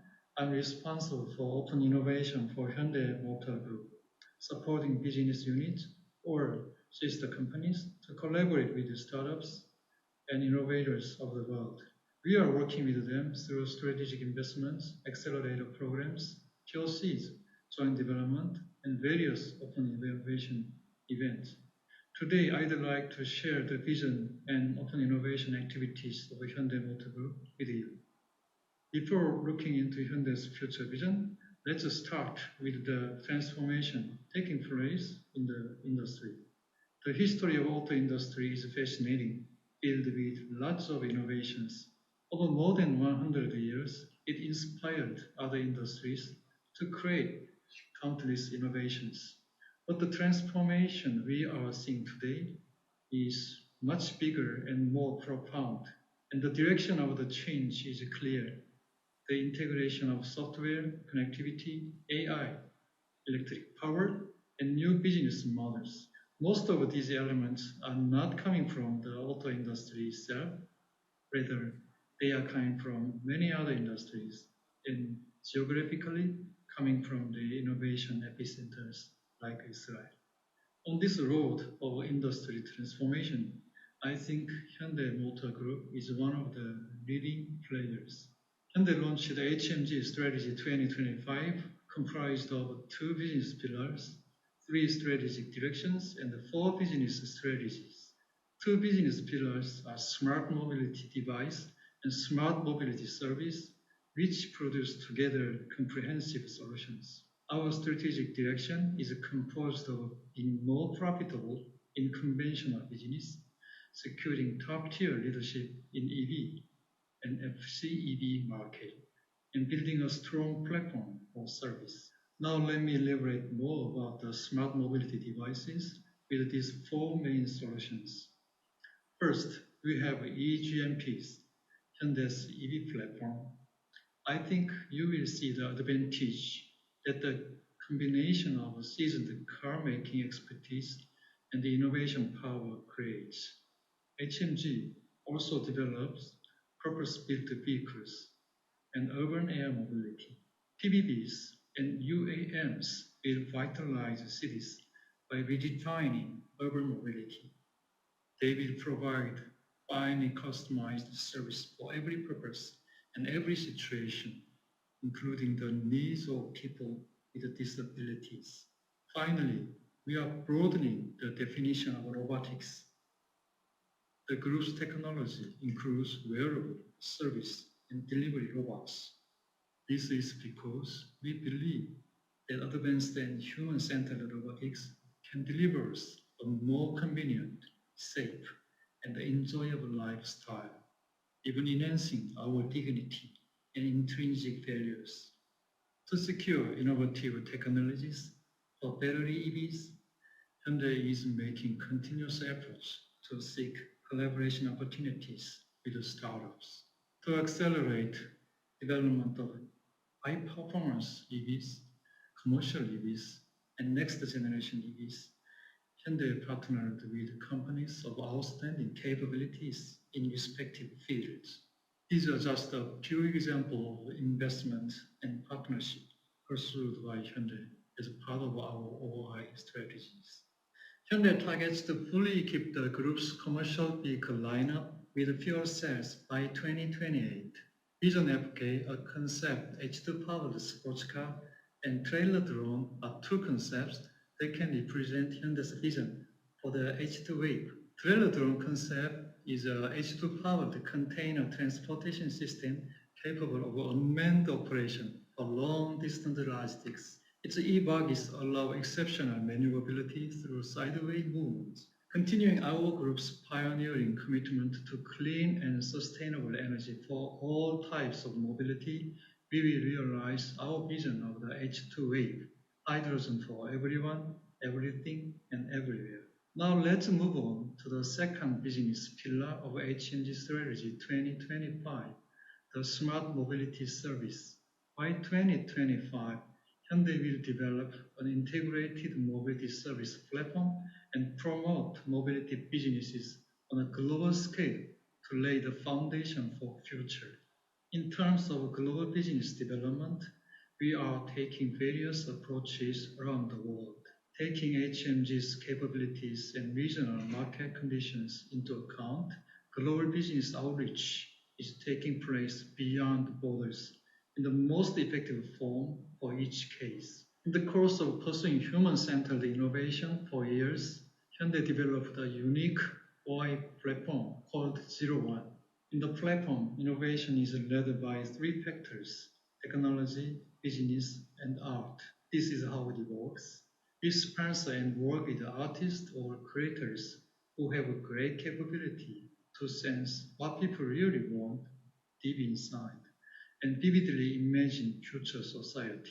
They share insight, ask questions, and reflect on our lives. The issue or problems identified in the course of collaboration with creators are answered with the startup's technologies that quickly respond and deliver novel solutions. When startups' technologies meet with corporations, the solutions are implemented to our lives. This is how the innovations for our customers and society are created. To expand our space of collaboration across the globe, Hyundai has been installing innovation hubs called Cradle. Starting with Cradle Silicon Valley back in 2011, we opened the fifth Cradle in Singapore 2 months ago. These 5 cradles are located in the innovation epicenters of the world. When we opened Cradle Tel Aviv in 2018, it started as an investment office. Now it covers almost all spectrum of open innovation activities. 01 platform and Cradle together complete the systematic innovation by aligning the internal needs and the seeds sourced by Cradles from the startups, VCs, and academia around the world. We have managed to organize cross-company open innovation capabilities into an open innovation platform. More than 100 internal business units, including divisions from the headquarters, subsidiaries, and overseas branches, have taken part in the 01 Open Innovation Committee. They carry out workshops, POCs, joint developments, and investment with various outside innovators. 01 creators and the accelerator teams, investment teams, M&A team, and event education functions are supporting and facilitating the activities of the committee. This systematic innovation program has been successful. As you can see, we have been securing seeds for innovation, partnering and working with the startups in various industry sectors. Let me illustrate more about the H2 ecosystem as an example. To make the H2 ecosystem work better, we need to break down the value chain, look closer to find the parts that need innovation, and we try to identify proper partners. As a result, we invested and are working with H2Pro, an Israeli startup, to develop new H2 production technology. To develop safer H2 storage, we invested and are working with a Swiss startup called GRZ. And for H2 transportation, we invested and are working with a Deutsche startup called Hydrogenius. Now I'd like to highlight our open innovation ecosystem in Tel Aviv, which was greatly upgraded by 3 collaboration programs: Quantum Hub, CityZone, and POC platform powered by Talcar. With Quantum Hub, a joint startup accelerator, we are hosting annual batches dedicated to business units of Hyundai, widening the opportunities for potential collaboration. With CityZone, we are seeking open challenges for smart cities. On our vehicle testbed, the POC platform powered by Talcar, we validate and showcase our partners' technologies. We are willing to deeply engage with one of the most innovative cities in the world to realize our philosophy of human-centered innovation. We have dedicated our efforts to build and be part of Israel's open innovation ecosystem, and will continue to do so. In the well-established innovation ecosystem of Israel, Cradle Tel Aviv has managed to initiate various projects. We are currently collaborating with Apollo Power, a flexible solar panel startup. Apollo Power is conducting a series of POCs with Hyundai's business units by implementing its solar panel on the hood of Hyundai Sonata and Ioniq 5. The result will be exhibited at Hyundai headquarters lobby this month. A dynamic wireless charging startup, Electrion, was selected by the recent 01 Open Call. Electrion's technology is now being tested at Cradle's POC platform, and its result will be shared with the business units for future collaboration. Investments are also part of our open innovation activities. Last year, we invested in UVI, a startup that develops automated inspection solutions. As a leading player in the field, UVI is now being implemented on our factory in Czech Republic. Here are a variety of innovation programs that you can engage. For the accelerating program, we have a Quantum Hub where we run 2 batches a year and conduct POCs with internal teams and subsidiary companies like Hyundai Mobis, a large tier 1, and Globis, a global logistics company, to seek solutions for mobility issues in the city. We have City Zone, our latest partnership, where we aim to work with the Tel Aviv municipality. For direct collaboration opportunities with the Hyundai business unit, we have 01 Open Call, where you can apply to address published challenges. It was a great honor to share our vision and open innovation activities with you. Hyundai will continue to strive in shaping the new mobility ecosystem with you. So please keep an eye on Hyundai's open innovation. And let's push forward innovation projects together. Thank you for your time and attention. Thank you. And although we are in the business of rethinking our transportation's reliance on fuel, we cannot ignore the human need for lunch. So we are going on a break shortly for a light lunch and a meet and greet, after which we will talk about mobility and service of the industry leaders. We'll discuss the next step in electrifying transportation and about traffic management in smart cities with special guests from the United States and the Israeli Minister of National Infrastructures, Energy and Water Resources to hear from. So enjoy your break and we'll reconvene here at 3 o'clock. Thank you.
Ladies and gentlemen, please welcome once again your host, Hila Korach.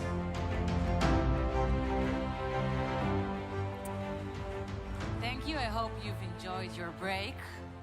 There is no denying that mass mobility as a service is one of the biggest trends in rethinking transportation towards the future. Our next panel brings together some of the industry leaders of this field to share their insights. So please welcome our moderator, Dr. Anat Bornstein, VP Business Development at City Transformer, and we're lucky to have with us in person Mr. Nir Erez, co-founder and CEO of Moovit, Mr. Oren Shoval, co-founder and CTO of Via, Mr. Dave Weiser, founder and CEO of Get, and from Boston, where the autumn is real, is Ms. Tracy Zan, president of Zipcar.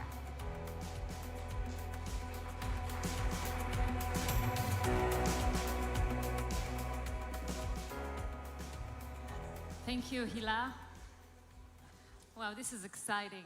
Actually, as some of you might know, this is the first time for me not to host this event, so I can actually just sit back and ask the questions. So, but first of all, I want to ask, actually the first question is to the crowd. Do any of you, or let's say, who hasn't in the crowd used one of these applications or services? Can we see the crowd or something? If you have a spotlight, raise your hand if you haven't used these services. Okay, well, it's hard to see, but it looks like most people did use one of those applications and services.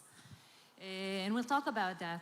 When I was asked by my colleagues to moderate this panel, I was very happy because I think mobility as a service is one of the most interesting topics, actually integrating all aspects of smart mobility. Mobility as a service, just to get everyone aligned in the crowd, is going away from personally owned mobility solutions and going into providing mobility as a service. Now, I must say that from an article I read from this last September, it stated that despite what the pandemic has done and that it showed cities the importance of having firms and companies integrate mobility solutions into their whole environment, ecosystem, mobility ecosystem. Despite that, it still looks as though mobility as a service is kind of more challenging, or I must say more, it looks really good in on the concept, but less realistic or less on the ground. And so the first question to all of you is, I want you, first of all, to give the crowd, give our audience a picture, create a picture for them of how you think mobility will look like 3 to 5 years from now. But I want you to take it from the point of view of the urban dweller using those mobility. What would it look like? And also, where do you see your position? Where do you see your unique proposition? And so maybe Dave, we'll start with you. Oh, thank you. Yeah, this summit is about innovation, so let's pick innovation. I like the fact that most of the people came here using one of those services. So you probably know Get as one who've been an operator in Israel, a market leader here, but that's how we know the company. But what's next, where the innovation is. And for us, I'm excited to share that we believe that the new ability that we developed today, aggregating everyone in the transportation space. Imagine we now have an ability to have all of the different vendors in every city, taxi, limos, black cars, ride-hailing. So it's all in your palm now, not only in Israel, but actually in every city around the world. And having this, especially now after COVID time, when the reliable service is a problem for any single operator, having all of them in one platform helps you to get faster to where you want and cheaper. And mobility as a service, that's exactly, I believe, in next generation today is when first it started by developing services themselves, like the ones that presented here, right? Mm-hmm. And the next generation, it's more mature industry today, is actually give the user, in our case, corporate companies, B2B businesses, an ability to have all of them at once and actually save money and time and have an access to the global world as the remote workforce today requires. Owen? Thank you. I think mobility as a service has been around for many years, maybe 100 years. It's called a bus, right? You wouldn't buy a bus to get from home to your office. You just buy the service, you pay for the seat.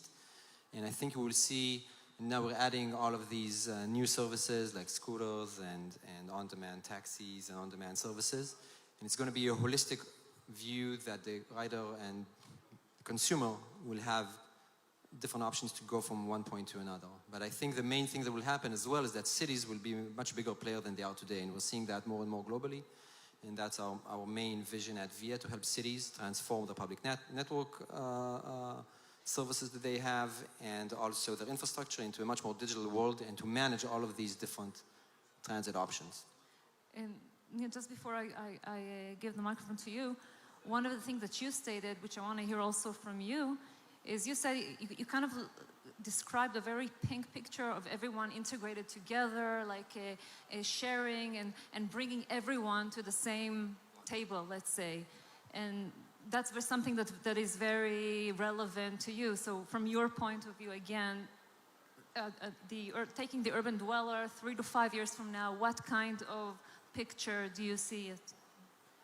So for me, it's about a very similar situation from what we had when the internet was in the early days and what we experience today at the internet. It's all about experience. So today for us, internet it's almost like a utility, like electricity or water in our pipes. And I think that we're on our way to get there, but it will take a few years to get there. But it's all about the experience. When we started MOVEit about 10 years ago, only 15% of the cities around the world had transit information available in a digital way. And if you think about the experience, the most problematic issue for people moving within the urban area was information. They just couldn't get the information how to get from point A to point B in a digital way. Now, this has already been solved, at least by us around the world, but I think the experience should be way more comprehensive, and it's a holistic experience, as Oren said. It's the ability to get from door to door and get multiple options to do that, have a clear and easy way to pay for it, and kind of like an automatic escort to your destination by an app or any other device. So if you think about 5 years from now, that's what I would expect. Okay, it seems like a very optimistic picture, but I want to see it as well, yeah. Tracy, can you hear us? I can hear you great. Can you hear me? Yes, we can hear you well. So, we, Zipcar, we operate in major cities, and I'm personally myself also an urbanite. So I think if your question around what this mobility as a service look like in 5 years, I think the most simple way I think about it is that there will be fewer cars. And I think it's driven by two things. The first is the changing policies in cities that are planning to prioritize active and shared transportation. We mentioned buses, biking, walking, and just public transit in general, over personal car ownership, and infrastructure for people rather than just parking. I think that's one trend that we'll continue to see. The second one is really around the growth of new mobility offerings. I think many of you in the room and also on stage, are driving some of that innovation ourselves as well. And I think that's really fueled by consumer preference. So in our world, we think about access over ownership, and also by new technologies, whether that's mobile or 5G or AI or autonomous vehicles. I think that will continue to drive continued innovation. What we're seeing, the trend in Europe right now, even in major cities like London and Barcelona, where you see major investments in bike infrastructure, and also just where cities are just prioritizing access to transit over having more congestion in cars in the cities. And I think where I live in North America, we're a little bit behind the curve, but I think in the coming decade, I think you'll continue to see what we see in Europe coming to North America as well. Even like a city in New York today, outdoor dining, just given COVID, is now a permanent year-round infrastructure. And I think many cities in the US are also looking at similar proposals, which means that the taking away parking is a huge change, and also making owning a vehicle even more of a hassle. And I think, when you think about the growth of mobility services across the globe, I don't think we've reached a tipping point yet. I think we'll continue to see fractionalization, as someone else mentioned. And really what I mean by that is really key trip types or use cases that are better served with specialty services than a one-size-fits-all, which is, the car or vehicle ownership. And I think that will continue to grow and get easier as mobile access and technology continues to improve. And actually, you brought up a very important issue, which is municipalities or the different authorities. Some of them are saying we want to control this, and maybe that should be that way. But it's on the company's hands to provide those services. So, as companies dealing in the urban space, how do you go about creating those relationships with the cities? And I'm not speaking about bureaucracy but more of the do's and don't do's from your experience of how to approach a municipality, a city, how to create the relationship, maintain the relationship, make them understand that you're part of a holistic solution and not a distributor to their regular, well-being. So I'll take it. 10 years ago when we just started, it looks like private companies and municipalities or government institutions took a very different approach. We were very far away from each other to the point that, we at Move It decided that we're never going to trust the government institutions. We're going to build everything from scratch just because the reaction we got from let's say, cities and municipalities. The same way happened with Uber and Lyft that really act as pirates in those cities. Years went by, and I think what happened is that both sides realized that there's no way we can win separately. And today, most of the tech companies that are involved with mobility completely understand the importance of working together with the government institutions. In mobility, it's usually municipal institutions, but in the same time, we see a lot of change. The big success of the tech companies made cities realize that they don't have neither the budget or the talent to push things forward. And if you can't beat them, join them. And I think it works much better these days. Thank you. So we are working with cities. So our main business model is actually to help cities plan and manage the public transit networks and the entire mobility infrastructure of the city. For example, the roads. There's a limited set of physical infrastructure where a ton of taxpayer money goes into, and compared to other public resources, those resources are actually managed quite manually and have not yet benefited from the digital revolution that we've experienced in the last decade or two. So we are actually providing tools and a platform to help the cities provide a better service to their citizens, to their taxpayers, ranging from planning the networks and optimizing them in real time, and also providing access to other private operators as well. So we really believe that if you provide technology for cities that help them do a better job at their agenda, and they're trying to do what we call from a algorithmic perspective and a global optimization, right? They're trying to optimize the entire city, not the right of a specific person only. So that might be a different, sort of public policy is a key piece of that, of course. And we believe that is where the future is. Yeah, I can, at City Transformer, that's how we see things. That's our also go-to-market strategy, is go with the cities as enablers, not as operators, but more of enablers, and making them understand that we are giving them a solution, especially, Tracy, you mentioned about the US, but especially we see in Europe now that the regulators in city are actually prohibiting vehicles or certain kinds of vehicles to enter different city areas, usually the city centers, and also everything about the parking area, reducing parking areas. And so on the one hand, they're saying, okay, we want to regulate that, but we need to provide solutions.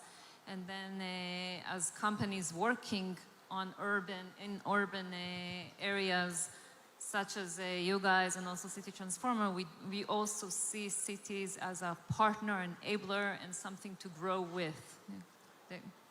Yeah, after all, cities and companies are looking for the ways for people to use less of the private cars and use everything else. And to achieve that goal, you need to have reliable options. And all of us provide technology eventually to give that reliable service to people, so they will be using it more than a private car. In our case, as I mentioned, we enable now in every city around the world, not just in Israel, outside of Israel, actually everywhere, to collect all of the options and save companies by using that to get more reliable service. So they might let the people not to use their personal cars, which is benefiting the cities and save cost. So technology today is the way to enable this magic of people giving up on their cars and actually start to use city in a more proper way. Tracy? Yeah, some of you may not know, but Zipcar was founded over 20 years ago. So we very early on had to work with cities. We didn't have a choice to really kind of explain what our mission was. And I think over the years we've been, our city relationships have been very important to us. Partly because we have a shared vision for equitable and sustainable urban mobility. So for us, our public partnerships are critical for us in terms of creating a diverse mobility network for everyone. And so for us, we've been pretty successful, I think, because we've prioritized these partnerships very early on. And really kind of partner with some of our large cities. So for example, in the city of New York, we have a deep partnership with the Housing Authority and also the New York City Department of Transportation, and where we're providing access to Zipcars on location, on properties, and we have access to on-street parking. So if you think about New York City as a very busy and congested place, we actually have Zipcars parked all over New York City on street. And that's been a huge success when you think about providing New Yorkers with access to a convenient and also an affordable mobility option. And for the most part, many people find it very expensive or very big hassle to own a car in the city. So we've taken that approach and kind of rolled out dozens of those partnerships across cities where we operate, and it's been very successful. And I think that for us, it's really about making sure that we have a common vision, which is really about solving some of our social and economic outcomes, and also just providing a great service. Someone mentioned earlier about at the end of the day, we are a consumer company. So for us, fleet management and technology is how we make it happen, but we're still providing a really valuable service, and I think that's the most important. Definitely. So I think we all agree that working in cities is very, very important, and they can benefit from it, and we can benefit for it, and that's kind of like the magic thing. Now, the panel was called Vision of Mobility as a Service Leaders. Now, I think the vision and do's and don'ts and all of that we covered pretty much. I want to take it more to the leadership part, because we do have here with Tracy in Boston, but we all have here true mobility as a service leaders. Almost all of you in the crowd said that they use this application, so you know how great leaders they are. So let's just first of all give them a round of applause, because they're. Go ahead. I think they truly deserve it, because each one in his way made our public transport, our transportation or our mobility or moving from point A to point B much easier. I know for me, I used all of the above.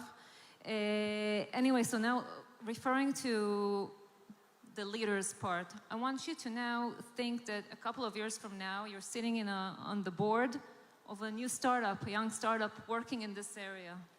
What would be like your 2 pennies of recommendations for him to work from the things that you learned, what it should do, what it shouldn't do, but, just give them like your thoughts now. So, I'll try to take it from my personal experience, and again, it's my 2 cents, but there's 2 things I would recommend a new entrepreneur to do. One is to really think globally, because there's no other way to win and do a real impact. I mean, this year we crossed the 1 billion users at Move It, so It was a dream that we couldn't even imagine that we'll get there. So think big and think globally. And the other thing is never be afraid of giants that exist in the market. When we started, I remember one of my good friends and one of my investors telling me, Nir, seriously, you're going to compete with Google Maps? And the answer was yes. I didn't know how we're going to do it, but don't be afraid to, break any big giant in the space. We're producing vehicles. I mean, this is quite giant. Thank you. So I think our advice is to listen and partner in a very dynamic way. So for example, we are digitizing and optimizing the school bus network of New York City. That's over 10,000 vehicles, hundreds of thousands of kids, thousands of schools, and hundreds of operators, which is quite limited technology currently. And in order to transform and digitize a network of that scale with all the importance and accuracy required for moving and kids from home to school and back, you have to do it gradually. You have to train drivers, you have to show value every step of the way, and these implementations sometimes might take years. And even though you're sure what the vision should look like or where this will be in a few years, getting there is key. It's much more challenging to get there than to just say where it will be. And I think that is key for us, to be very incremental and listen and adapt and iterate with our partners. It's actually a fantastic question. I wish I would have this answer early when we started, because at the beginning of our times, we've been competing, small company, small startup from Israel, competing with huge Uber. No chances, and it's been, and when you compete, that's what usually happens. You really go face to face instead of thinking how you can partner. And again, should I get this advice back then? Today, we are not competing with anyone. We are partnering with all of them. And guess what's happened? The small startup from Israel competing with the big Uber. Now we have 2,000 partners, millions of cars. And by design, we are bigger than the sum of the parts. So suddenly, the small company became bigger than those competitors. The moment we stopped competing and thought of partnering and cooperating, and actually the service, the user win. It's not only about ego for us, small company winning bigger company. It's about the user actually, our companies in our case, getting for the first time service, which is better than before. So when we compete, we each individually take care of ourselves. When we partner, we can give a better solution that is better for the city, for the corporate, or anyone who uses it. Even the big OEMs we saw in the last years they're partnering. In order to achieve the certain goals, they're partnering. And a better experience for user, yes. Yeah. Tracy? Yeah, I think I'll just echo some of the comments that I already made. I think developing and nurturing the city partnerships, when you think about mobility as a service, it's really a local challenge, right, and local issue. So I think I would recommend that, if you're starting your own startup, focusing on those city partnerships are crucial, primarily because you're operating in an urban environment. We work with, as I mentioned, New York, but many other large cities, and there's lots of great smart mobility experts out there that are thinking about this day in, day out. So for us, partnership has yielded a really good result in terms of really creating a unique value proposition that we offer and for our members. And I think, and then my second advice would be, just along the vein of, consistently delivering value to your customers. So for us at Zipcar, we think about our customers as a membership base. And, and we have to always make sure that, yes, city partnerships are important, but it really needs to be at the service of who we're serving at the end of the day. Matt, the mass space is very competitive. So I think we need to make sure that we're continuously thinking ahead and also listening very carefully to what our members are expecting and tailoring our technology or partnerships or whatever that may be to serve their needs.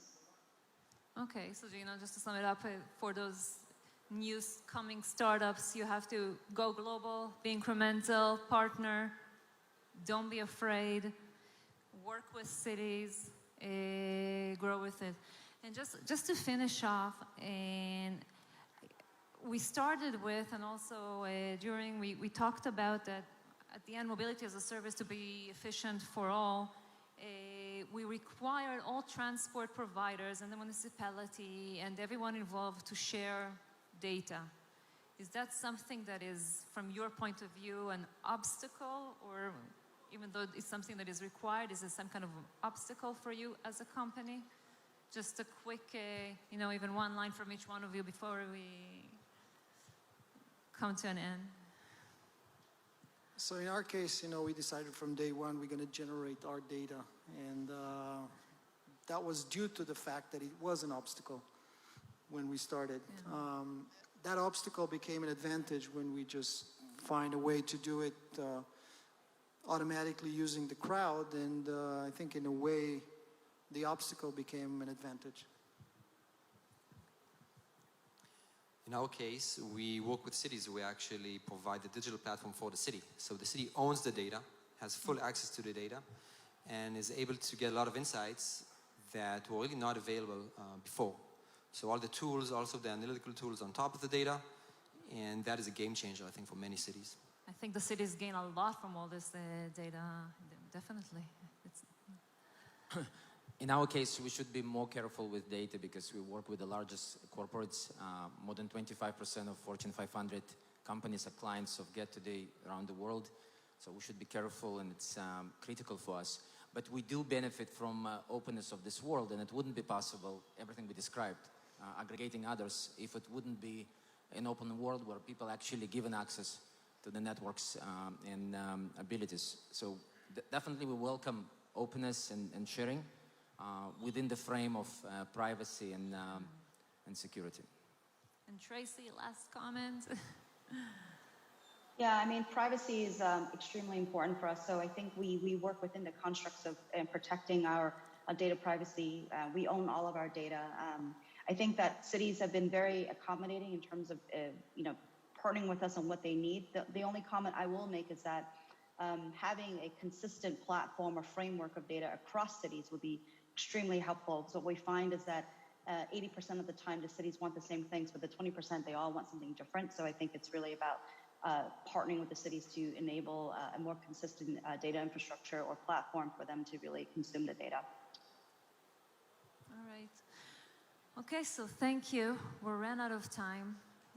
Thank you for a great discussion, and hope all of you continue to use mobility as a service, and that we will see this optimistic and great picture that you guys described. And Tracy, thank you. Bye-bye. Thank you, everybody.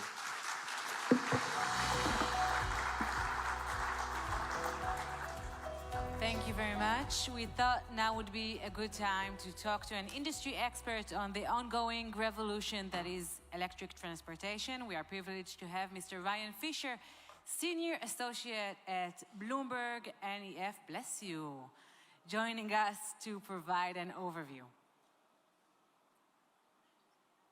Hi, just checking everything's running right on the IT. So I believe you can see my screen.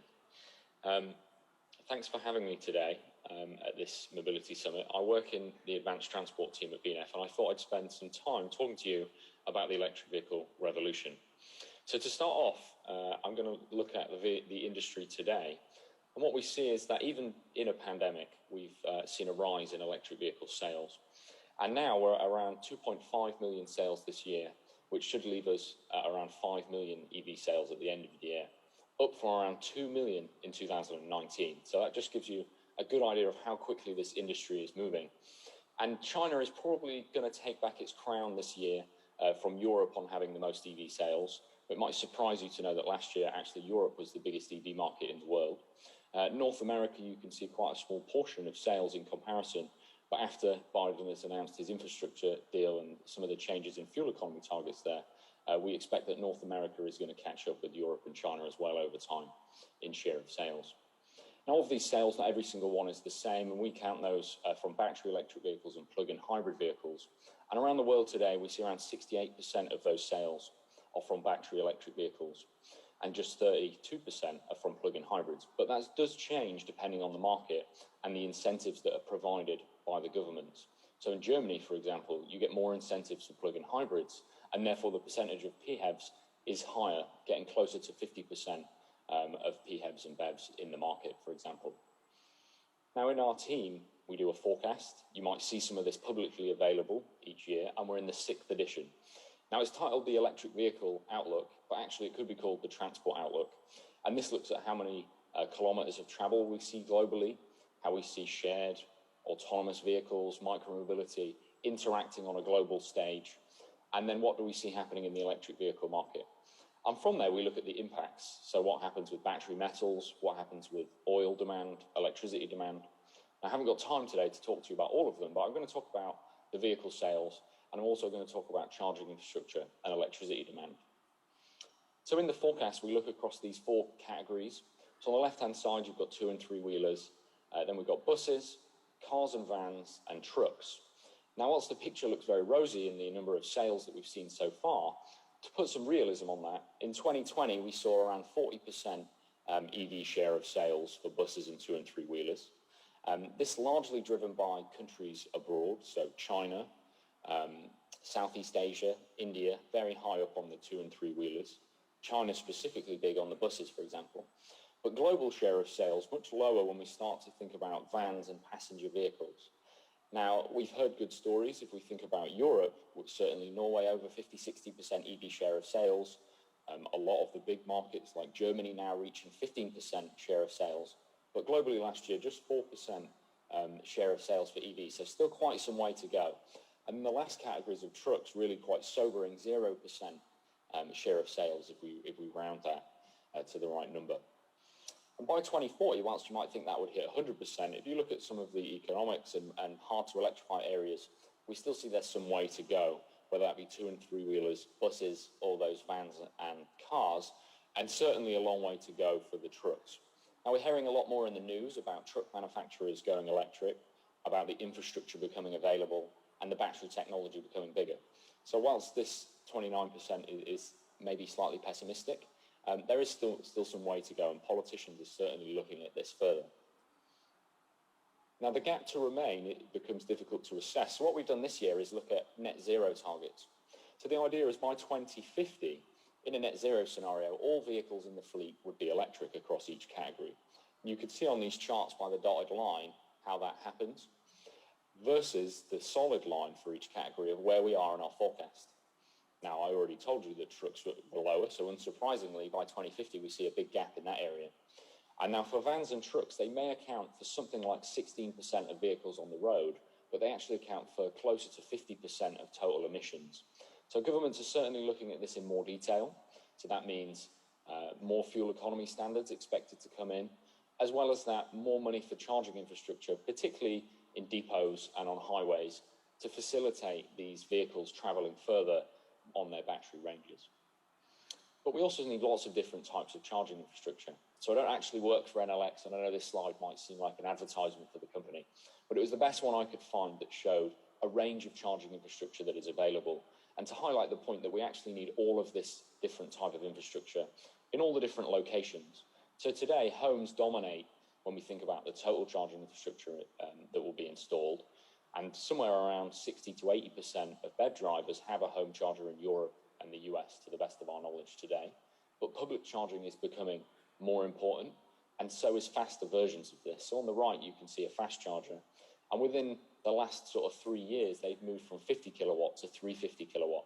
And we're starting to see more companies announce higher speed charging vehicles, and XPeng announced the other day a concept with over 400 kilowatt of charging. So this is becoming more important, and it lowers charging speeds for people. Along with the charging technology, clearly battery technology is also important in facilitating this change. So then we've got the public charging space, and as I said, public charging is not used so much today in Europe and the US, but it is in China because they've got more apartment buildings.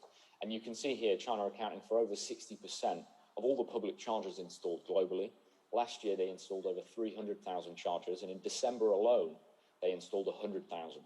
And that's in comparison to 100,000 last year in Europe and around 10,000 in the US. So the scale of the Chinese industry is much bigger.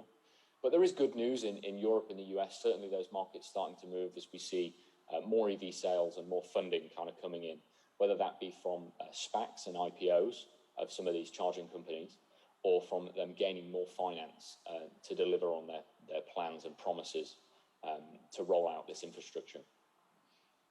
Now, when we go from the charging infrastructure today to predict what we need in future, we look at electricity demand. So this chart here is showing you in a net zero scenario how much electricity demand is needed, and it's around 8,000 terawatt hours by 2050, and you can see how quickly that scales. What is important is also to think about which vehicles cause that demand. And the red here is just highlighting for vans and trucks. They're almost 50% of the electricity demand, and therefore they will need these specific high power chargers at depots and in public locations along highways in Europe and the US and around the world. We also see this category, which is one worth thinking about. So the dashed line is robo-taxis and autonomous vehicles. We don't know exactly when they're going to come in, but certainly will be important when they do. And we see it getting bigger from 2030, accounting for somewhere close to 15 to 20% of electricity demand by 2050. And that means that you want to charge without a plug. And here you see a wireless charger. Could also be a robotic charger, and there's many different concepts of this that are around. This one is kind of a VW robot that can drive, but certainly you'll have a different type of technology, and that needs to be considered in the investments that might be made in the late 2020s, because you don't want to have redundant infrastructure across the world. Now, all of this electricity demand, we think, is around 15 to 20% of global demand by 2050, so it's a huge amount. Now, it's difficult to get that figure exact because we've got other moving pieces. The electrification of heating, for example, is another one. And what this poses here for transport is both challenges and opportunities. So some of the challenges is, do we have enough electricians? Can we get the grid upgrades quickly enough? Can we do the planning to make sure we can have all of this charging infrastructure when it's needed? But there's also opportunities. So the opportunities is the flexibility of this demand is going to be greater than any of the flexibility that exists within the network globally. And we're starting to see how that plays out with home charging today. You can start and stop that on demand. And what that means really is that you can use all of that storage in those batteries to help the grid and also help emissions. But the reason I show the Ford F-150 is because this has bidirectional capability. You can suck the energy out of the pack and use it to power your home or to power the grid. And that is important because it can be used to suck up currently curtailed energy in the grid. And it can also be used to lower the emissions intensity of the grid, therefore. So politicians are really looking at this in more detail. And I think we could see even mandates in future, from my opinion. And if you look at the legislation from the European government today, what they're starting to say is we want DNOs and grid operators to discuss with automakers and charging companies of how you can implement bidirectional technology. Now, whether or not we have smart or bidirectional chargers, we have a forecast. And you can see some of the types of chargers that we have and the locations that we forecast them in globally. It's around 310 million in our base case by 2040, quite dominated by 250 million home chargers, with around 24 million public chargers and just 4 million for e-buses and trucks. And that rises over time, depending on both scenarios. So ETS to 2050, around 450 million, rising to 700 million in the net zero, requiring somewhere around $1 trillion to 1.5 trillion in investment. And that would rise if that included more of these grid upgrades that you see. Now, in that forecast, you might have noticed home dominated around 87% of all the chargers, whereas the DC chargers just 2% of the total. And whilst that 2% looks really small, it actually hides the importance. So for buses and trucks, it's quite easy to understand how they can account for 25% of total demand. They drive a long way, they're quite heavy, whereas not so easy for passenger vehicles. So where that 2% of chargers accounts for 50% of demand, I'll just kind of talk about that for a second. So for a passenger vehicle, we see that serving the demand for between 1 and 5 vehicles annually. For a home charger, maybe you're serving your car, maybe it's 2 cars in a household. For a public charger that's slow, we don't see that increasing vastly. We kind of see that you end up with a reasonable amount of blocking of those chargers. Perhaps they're outside an apartment building and they get used by a vehicle every evening, but they don't get used in the day. Whereas for some of these ultra-fast chargers, not only are they 50 times more powerful, but also they can be utilized more heavily, and we expect so. So somebody's driving up and using it for 20 minutes. And what this does, if you think about the number of EVs and the number of chargers, is one, it drives down the home charger percentage over time. We see less people installing a home charger, and we see more shared home chargers as more people with 2 vehicles adopt them. But in the middle, this kind of increase in utilization and increase in power drives up the number of EVs per public connector from what we see between 5 and 20 today to between 30 and 40 in future. And you can see that in the middle chart. Now, it's a contentious industry, so I'll just highlight that we're not sure of all of these things and all of the interactions between the power, the location of charging, and the utilization. And there's a lot of technological change going on. So if clients can use our model and go in there and look at the sensitivities of what's happening. And we also track data sets on the current rollout of charging infrastructure. So whilst I've given a vision and where we think this might go, we're by no means sure, and this is changing quite quickly. So I'd just like to thank you for your time today, and feel free to reach out if you have any questions.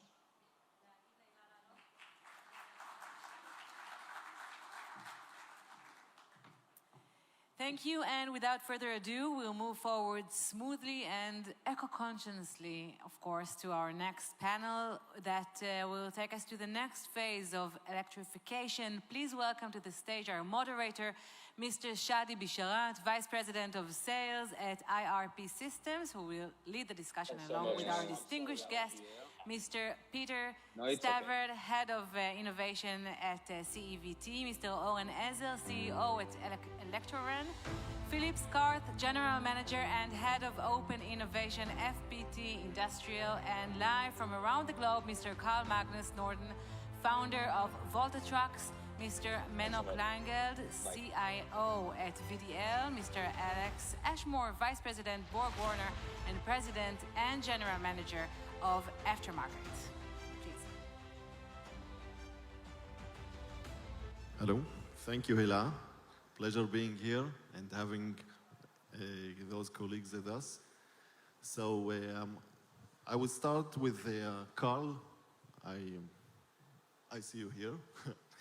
So Carl Magnus Norden is founder and executive chairman of Volta Trucks, a company that he started investigating in 2016 and founded in 2019 with the aim to produce zero-emission and safe trucks.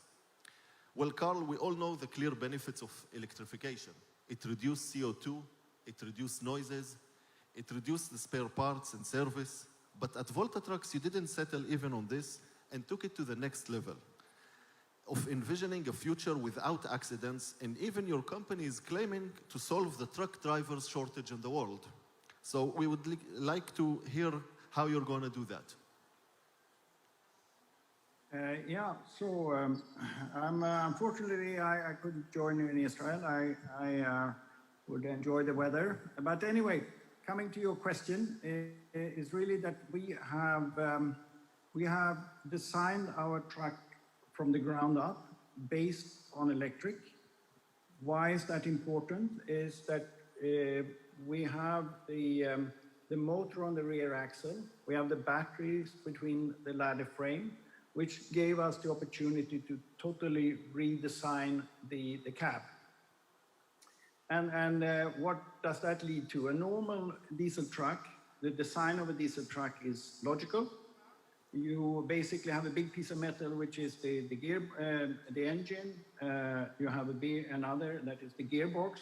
You want to maximize the load space, so you push this forward, and then you dress the cab around it, which means that the driver is sitting firstly on one side, and is sitting higher, which creates blind spots.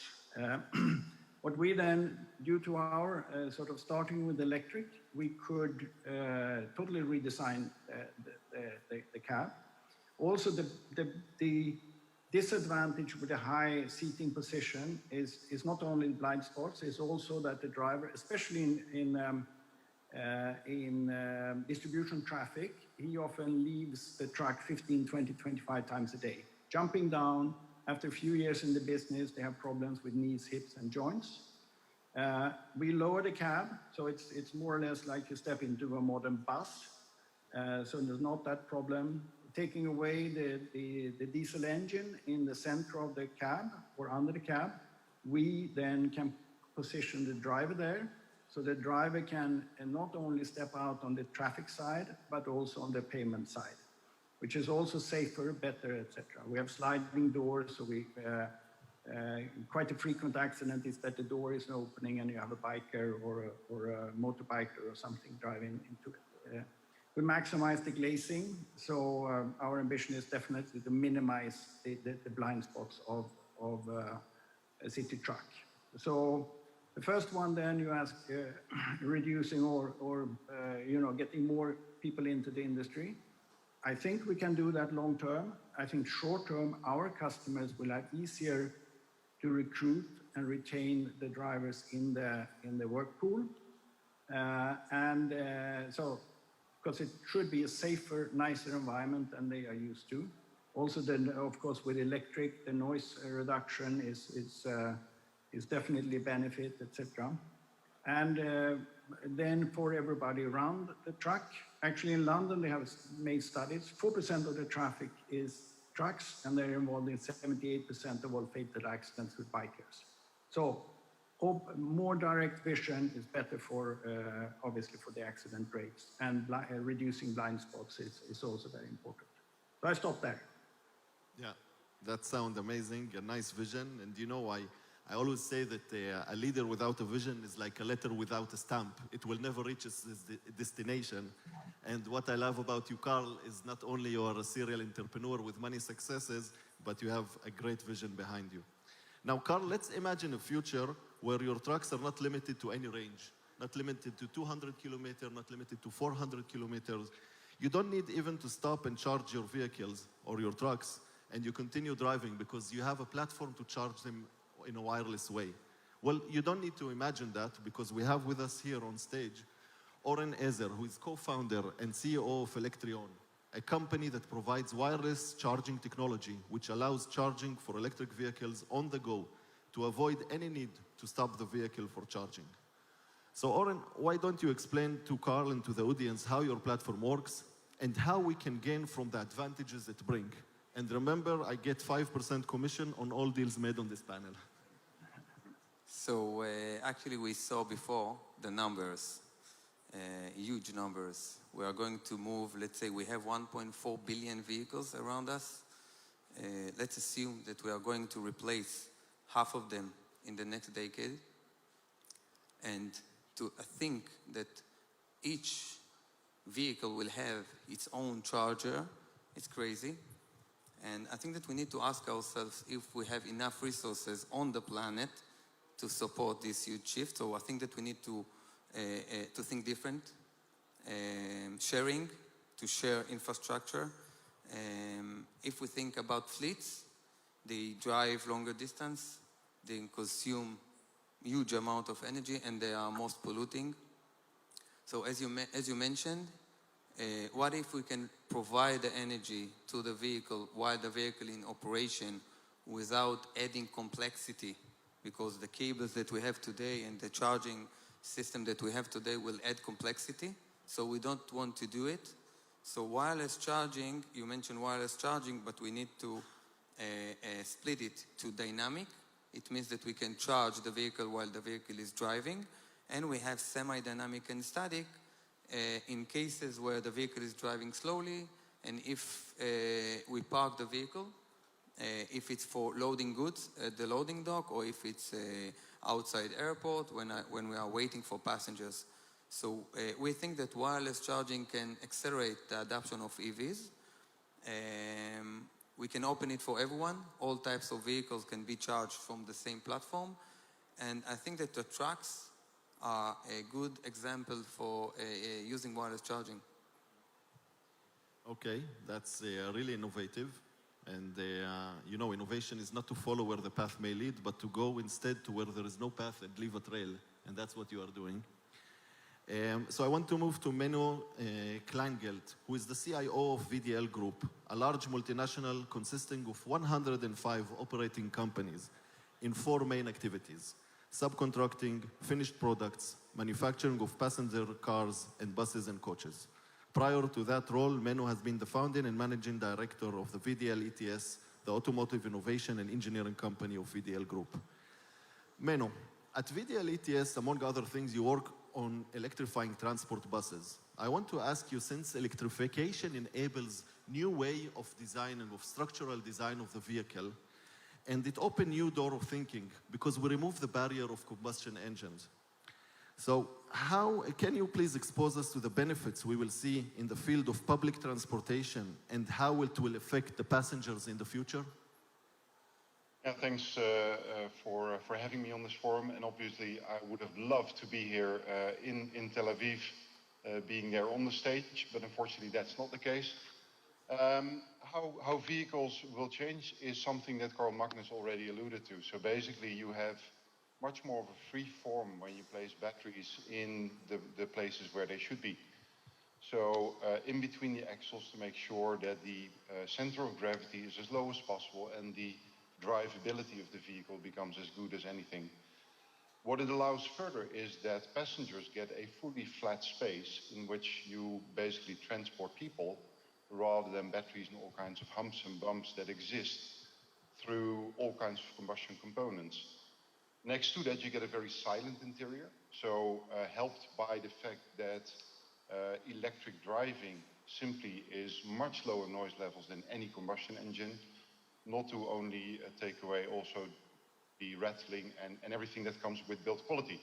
Of course, VDL buses have never rattled or made any noise to that aspect, but what it does highlight is build quality becomes so much more important in your steps forward. If you then combine that also with sophisticated aerodynamics and a completely optimized energy system, so that the vehicle also consumes less than previously, where you had an almost unlimited heat source that you could use for heating up the interior. Now all the energy you need in order to make heat inside the interior also completely changes. So if you make use of residual heat from electrical components and convert it back to cooling down the interior using all kinds of heat pump systems and basically a closed loop design, that allows you to much more freely care about passenger and the people around you. So a much more silent, much more comfortable space where people enjoy their trip from A to B. Yeah, that's sound very nice. So I understand the passenger in the future will sit more comfortably while saving the planet. Absolutely. Philip Scarth is the general manager of FPT Industrial Innovation Center, where innovative technologies and solutions for future industrial powertrain are developed. Philip, we're very interested to hear about the directions you are working on in the Innovation Center. How do you see the EV of the future? And most important, how do you see the electric powertrain of the future? Okay, thank you for having me here today. It's for us in our sector, we're not just looking at electrical vehicles for the powertrains of the future. We're looking across the demands of our customers require a vast range of potential powertrain sources. So we look at clearly battery electric. We're also looking at hydrogen fuel cell technology to give us the range that we're looking for. But we haven't given up completely on the internal combustion engine. We're looking also at hydrogen combustion to give the distance, give the autonomy to the vehicle, and also some new developments in renewable fuels. So our sector is very complex because we're looking for not only a vast range of different energy carriers, we're also looking at a vast range of different end users. Because in our sector, we don't look just at on-road, but we also have a whole range of off-road, so tractor and construction equipment solutions to look at. So these are we look at the range that we have is also complex. We're dealing with this, trying to look not just at the powertrain itself, but actually the control of the powertrain. So we're looking at very complex, let's say, control strategies, bringing in AI into the mix to looking at how we improve our the control of the data. So we bring, let's say we have systems of energy controllers who look forward, bringing in data from the environment. For example, if we look at a truck which is driving along the road, if the system knows that in 3 kilometers there is a long downhill stretch, the ideal solution is we will drain the battery to have it empty when we are going to recuperate down that long stroke. So we are working hard, not just on the actual hardware itself, but on actually the control of the whole of the energy system, looking not just at the powertrain, to the vehicle, but also to the environment, and then, of course, to the possibility of platooning. So integrating the powertrain into the full system is the way we're looking forward to the future.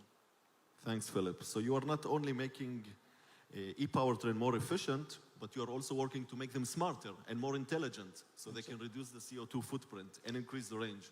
Exactly. With us is Alex Ashmore, who is the Vice President of BorgWarner Inc. and President and General Manager of BorgWarner Aftermarket, responsible for more than $900 million annual sales in the aftermarket. Alex, as we all know, an EV has much less moving parts and mechanical parts than a combustion engine vehicle, and therefore less service parts are needed and much less maintenance is needed. This will eventually affect your current revenue stream. It will take time till that will happen, of course, but still we would like to understand what are the services and revenue channels that you and companies like you will need to establish in the next 10 years to overcome the change to EV and continue growing your revenues? Yeah, that's a great question, and it shows the difference between the original equipment market and the aftermarket. The original equipment market is changing in steps and changing very, very quickly. When you look at the aftermarket, you look at the vehicles in operation, and as one of the panelists already said, there's 1.4 billion of those vehicles running around the roads today, light vehicles, and there's about 80, 90, and maybe a bit more than 90 million coming into the vehicles in operation every year. So there's a gradual change. So the message that we give to most of our customers is firstly on the combustion engine parts for the next 10 years, probably 15 in most geographies of the world, you've got growth. But you've got an opportunity to build on top of that with electrification, with ADAS, and particularly as well to create new models with all the connected vehicle and the telematics devices that are fitted in vehicles now. More than 40% of cars sold around the world now have a telematics device. And when you think about the information and how quickly that can be shared remotely from all the electronics, and 50% of a vehicle is going to be electronics by the end of the decade. In terms of the cost, there's an opportunity to create a lot more new business models for predictive maintenance and servicing vehicles as we go forward. Great, thanks, Alex. With us as well is Peter Stavared, who is Head of Innovation at CAVT, with more than 20 years automotive engineering and business development background. CAVT is located in Gothenburg, Sweden. The company develops mobility solutions for a different tomorrow and serves Geely Group with innovation solutions. Peter, we would like to hear from you what are the exciting things you are developing for the EVs of the future, and what, in your opinion, is the biggest barrier and challenge for mass adoption of EV, and what are you doing to overcome those challenges? Thank you, Shady. Thank you for having me. Yes, so what we are doing now, we are developing mobility solutions for a different tomorrow. That means we are looking into EV technology for sure, but also what is really important for us to understand are the customer, the users, and the use cases to really target the right requirements. For example, when it comes to developing a vehicle, right sizing, it starts with, for example, top speed. What should the top speed be? And that drives the mass of the whole vehicle when it comes to a lot of systems. Of course, adding intelligence to the vehicle, making it taking the most efficient route and all that, that is also important. We also see a new type of customer that are the fleet operators and the fleet owners, which is very much different to the private users.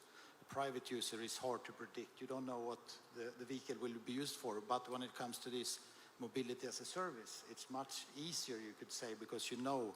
It's like the trucking business. You know what will happen and how to set it up with charging and everything. The biggest challenge, I guess, right now is the infrastructure. It's not walking hand in hand as we saw on the picture before. So I think we need to balance also the transformation. I believe also we will see many powertrains over the coming years. It will not all be electric. But when it becomes electric, we really need to use that vehicle for many kilometers and very efficiently. So we are also exploring now with some of the brands in Geely a sharing model where you could share your vehicle. You lease it on a monthly basis and you can share it with people you trust. Thanks, Peter. So actually you're looking into reducing the CO2 footprint of the vehicle in the lifetime by using more kilometers of the same vehicle and the same batteries. So that's a good point, because when we're talking about electric vehicles being cleaner than combustion engine vehicles, we need to remember that electric vehicles, even if they are 100% clean on the road, the electricity produced to charge a battery is not necessarily 100% produced from clean sources. And the production of the battery itself is also a high energy consuming process that emits CO2 gases as well. So I want to ask the panel here, on top of decarbonizing the grid, which is obvious and being done by most countries, what additional technologies or solutions are you working on to improve that CO2 footprint of an EV? So we start with you, Oren. How can Electreon make EV more clean towards zero emission than it is today? First, if we will reduce the size of the battery, the vehicle will be light and more efficient. So I think it's a must to drive. Most of the time we drive from our house to the office back and forth 20 kilometers, and we are carrying 1 ton or even more with us on a daily basis. So it's not efficient at all. Even if 1 time a year we need to drive, I don't know, in Israel it's a very short distance, but to Eilat for 4 hours, we are buying a huge battery and we carry it with us on a daily basis. I think that we need to think about using renewable energy. As we understand, we have the sun during the day. So instead of, if we want to use it, we need to store it again. So again, we have batteries. But if we want to eliminate it or to reduce it, we need to think about ways, different ways to consume energy during daytime. So it can reduce the size of the battery at the solar panel side, but also we can help reducing the huge demand from the grid. It will be basically overnight, so we can spread the energy across the whole day. So wireless charging, we can deploy it almost everywhere. So we can give access to charging in operation time. So we can reduce the size of the battery and we can spread the energy across the whole day. Yeah. Carl, I would like to hear your point, your insight about that. Well, from our point of view, first of all, for us, it's important we're not a research project. We want to come to the market as soon as possible and basically make an impact as soon as possible. So every diesel truck that we can replace, I think we have achieved something. And especially in our business case in the cities, the CO2 emissions are, of course, very important, but the NOx, the particles, the noise and the shakings, etc., is making life less attractive in the cities. So that is a side effect that we get immediately. But anyway, on that, is sort of coming to the market as soon as possible and starting to make an impact as soon as possible. Then we have taken the latest but existing technology basically in our trucks that might have a footprint or have a footprint, as you say, in the supply chain. What are we doing about that? We are now, right now, we're looking at all our suppliers and our full supply chain, and firstly trying to quantify what kind of emissions do we have in the supply chain, because if you can't measure it or don't start with measuring, you cannot improve it. So that's step number one. Number two is really that we work with these suppliers and seeing, and we don't have a resistance there. Everybody wants to become more sustainable. So it's more working together. Where can we limit? What is possible? I mean, it's no use to try to chase sort of improvements that cost you several billions. You have to do the lower hanging fruit first and reduce. And of course, what we also can do is look at our engineering, thinking already when we construct a truck, what pieces at the end of life I hope that is 30 years later, 40 years later, but at the end of life, what can we reuse? What can we basically maybe even, take the parts apart and reuse, etc. So you should have a more holistic view of basically from start of the supply chain to end of life. And that's our ambition. It's not happening overnight, but that's where we want to go. And as I said, for us, it's very important to work with partners in the different fields. And I feel no resistance. Everybody wants to go in the same direction. So we want to lead that process. Yeah, thank you. Alex, I want to move to you because BorgWarner bought Akasol recently, who are a leading battery manufacturer. And we thought maybe you can share some trends and technologies being developed in this area to make batteries more efficient or make the footprint of those batteries less effective. Yeah, thanks for the question. And Akasol it's a high-performance battery systems manufacturer, really specialized on commercial vehicle, off-road, rail, and some industrial applications. And it's growing fast as well, 1 gigawatt of capacity last year, growing to 5 by the end of next year. And the things we're working on are the general, pretty much the general trends in the industry. Obviously, reduce cost is the first one, and that's going to make battery vehicles and trucks more affordable and a better total cost of ownership for everyone. So we need help with reduced cost.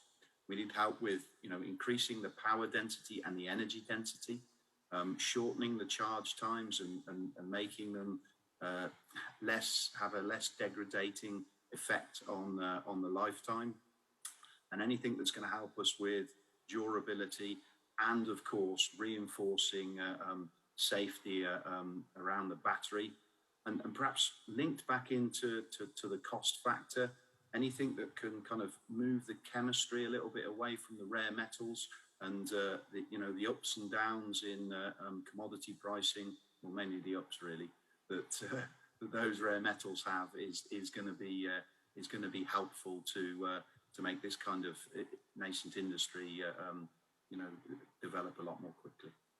Yeah, that takes me to the next question. After almost 2 years of COVID, we are now experiencing some strange behavior of the market and the economy. For the first time since a decade of decline in battery prices, this is the first year that battery prices are changing direction and are going up due to commodity prices. In addition, we are experiencing shortage of chips and commodities to produce vehicles. Ironically, while we are here talking about the vehicles of the future, some of the OEMs right now are not able to produce the vehicles of today. How do you believe all this situation will affect the OEMs and their EV development and its progress to the road? And does this create advantage for startup over OEMs? I want to start with you, Philip. Thank you. Yes, it's clear for OEMs it's a great challenge that we have at the moment, because what we obviously have is a situation where we need to produce the product of today and invest in the product of today, which is internal combustion engines for our sector, diesel engines, primarily natural gas. At the same time, we need to be developing the powertrains in the future for decarbonization of future with all the technologies that I mentioned before. At the same time, the fluctuations in the commodities market, from the battery prices, from chip difficulties, can't take us away from that vision, that long-term vision, because we're looking at a 10, 15, 20-year vision. We need to basically keep our eye on the final goal and keep trying to invest on that. Going back to your point about the startup community, is clearly, as I mentioned before, we have a big the bandwidth of technologies that an OEM needs to cover, not just keeping the current product alive and developing, because we still have Euro 7, we still have CO2 reduction, 2 steps thereof. We need to be, there's a demand on that of R&D budget for that particular activity. At the same time, we need to be investing on the real novel technologies. So one of the solutions that we're working on within open innovation in our sector is to go to open up to the startups to bring in that novelty that we're looking for. We cannot go, we can't just look at internally created novelty. So we're looking at working with startups closely to bringing our knowledge from as an OEM and our customer database, our customer information, to leverage the dynamics of the startup community with our products to improve together an effective product. So that's what we're doing from the startup point of view. And you have a lot of startups here today, so you can start. We're welcome. We're speaking some really interesting startups this morning, so it was really nice to see some good stuff coming out of Tel Aviv. Great. Menno, we would like to hear your opinion about that topic. I think we're talking about a couple of different crises that happened at the same time. And so we had COVID kicking in quite hard and still lasting or flaming up again. That has taken away part of our sales in the touristic sector, so the coach vehicles, where basically our sales were nullified. But at the same time, we also see actions of governments to accelerate the move to zero emission policies and to pull them in rather than to push them out. And that helped us tremendously also in our development process, but also the sales of our zero emission vehicles. We've been on the market with zero emission public transport buses since 2016, have over 1,000 vehicles in operation, all running quite well. We're now on to the next generation or close to launching the next generation with a lot of innovation inside. So to your earlier point, we're moving to lighter weight materials. We're using much more optimized systems in total, allowing at the end of the day, and I think that is also to the point of Oren, we're starting to consume less. And if you consume less, then your batteries can get smaller. If your batteries get smaller, then your vehicle gets lighter. If your vehicle gets lighter, it consumes less. And then you get into this nice vicious circle where you want to be in. And then with the horizon ahead of us, with new battery technology coming in, with higher density, free-form shapes also of batteries rather than those square packs that you need to find space for, there's a lot of innovation ahead of us.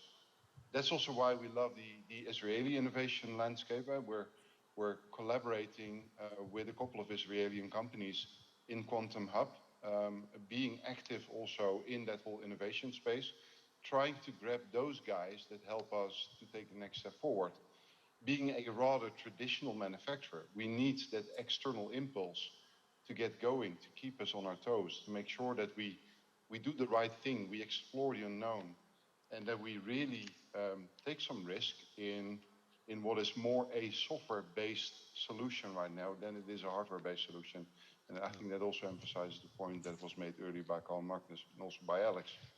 So we're making best use of that total ecosystem across the globe, I would say. Yeah, thanks, Menno. I have 1 minute to get your answer, Peter. Yeah, I think many good things has already been said, but if I would like to add something, I think it's the word sustainability, which is often mistaken for just being an environmental solution, but it really means people, planet, and profit. It doesn't work without the profit. So when it comes to developing vehicles for tomorrow, we really need to think about, do we fulfill these 3 P's, planet, profit, and people. Exactly. Thank you, Shady. No, I think we really need to find the solution together and be open and share everything from data much more than we have been kept it tight a lot, but I think we can be a bit more open on some topics. It's not a differentiator for our end users we're talking about here. It's more smart standards that we all will benefit from. Thanks, Peter. So our time is up. I want to thank you all for joining us. It was a pleasure having you here, and good luck to all of us. Thank you. Thank you. Thank you.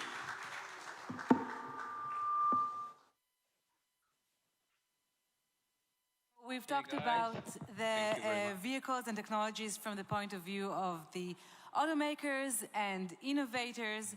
Now it's time to look at the municipalities as they make the transition into smart cities, are changing their policies and emphasis on traffic management. And we have the pleasure of having here with us a top expert in this field, Mr. John Porcari, President of Exilion US and former Deputy Secretary of the United States Department of Transportation. Please. Thank you, and good afternoon, everyone. As we think about traffic management in a smart city, we have to reprioritize. Congestion reduction has been a primary goal, as has enhanced safety. We now need to add decarbonization as an equal priority. In the United States, we spend 11 billion hours in traffic every year. We have 6 million car accidents per year, and every vehicle emits an average of 4.6 tons of carbon dioxide every single year. For most of the rest of the world, it's a version of the same story. So for a cleaner, safer, congestion-free world, we know we have to decarbonize urban mobility. Yet even the most optimistic vehicle electrification scenarios envision a 20-plus year fleet turnover. So if we're going to make some progress, we have to be imaginative and relentlessly innovative with the vehicle fleet that's out there today. But how can you fix what you can't accurately measure?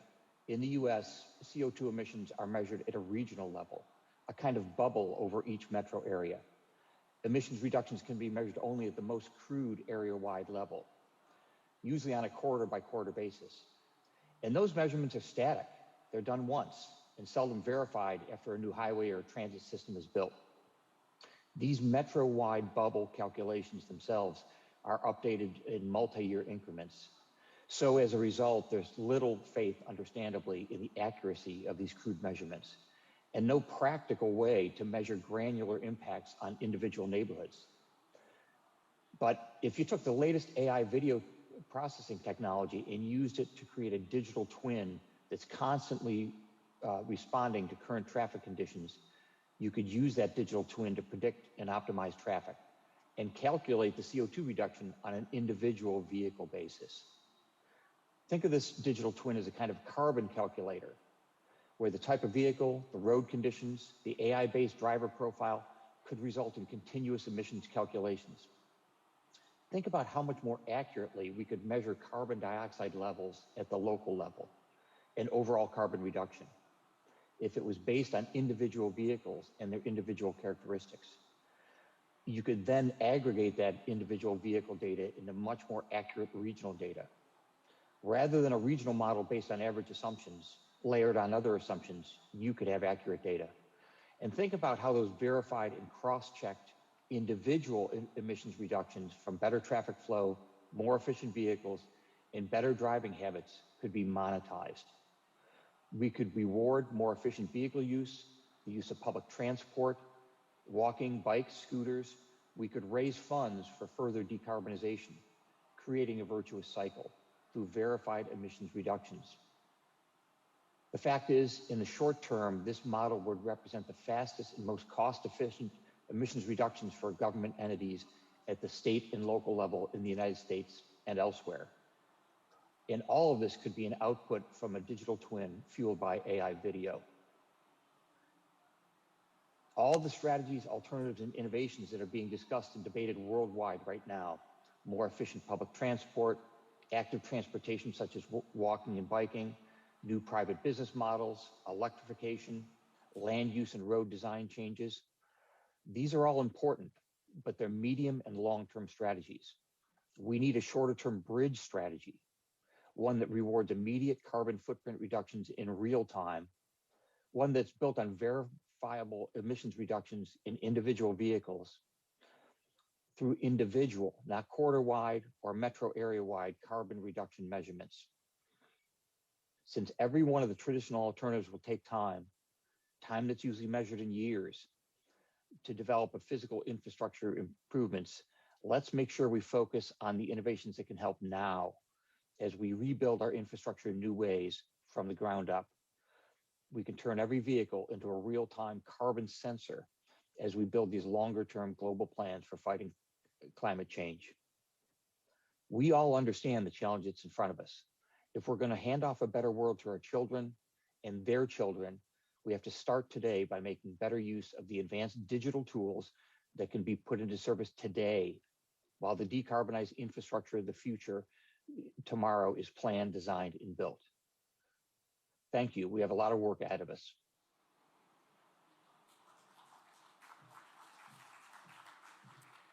So in keeping with our previous topic, urban mobility is enabled and facilitated by data. Our next panel will discuss how data is handled, utilized, and managed to improve urban mobility. Moderating this panel is Mr. Tal Kreisler, co-founder and CEO of No Traffic, and joining him are Ms. Tiffany Chu, CEO and co-founder of Remix, Dr. Smadar Itzkovich, founder and CEO of Israel Smart Mobility Living Lab, and Mr. Eran Shir, co-founder and CEO of Nexer, and very early in the morning from the West Coast in the US, Mr. Ashok Tipirneni, Global Head of Product Management, Smart Cities and Smart Connected Spaces at Qualcomm.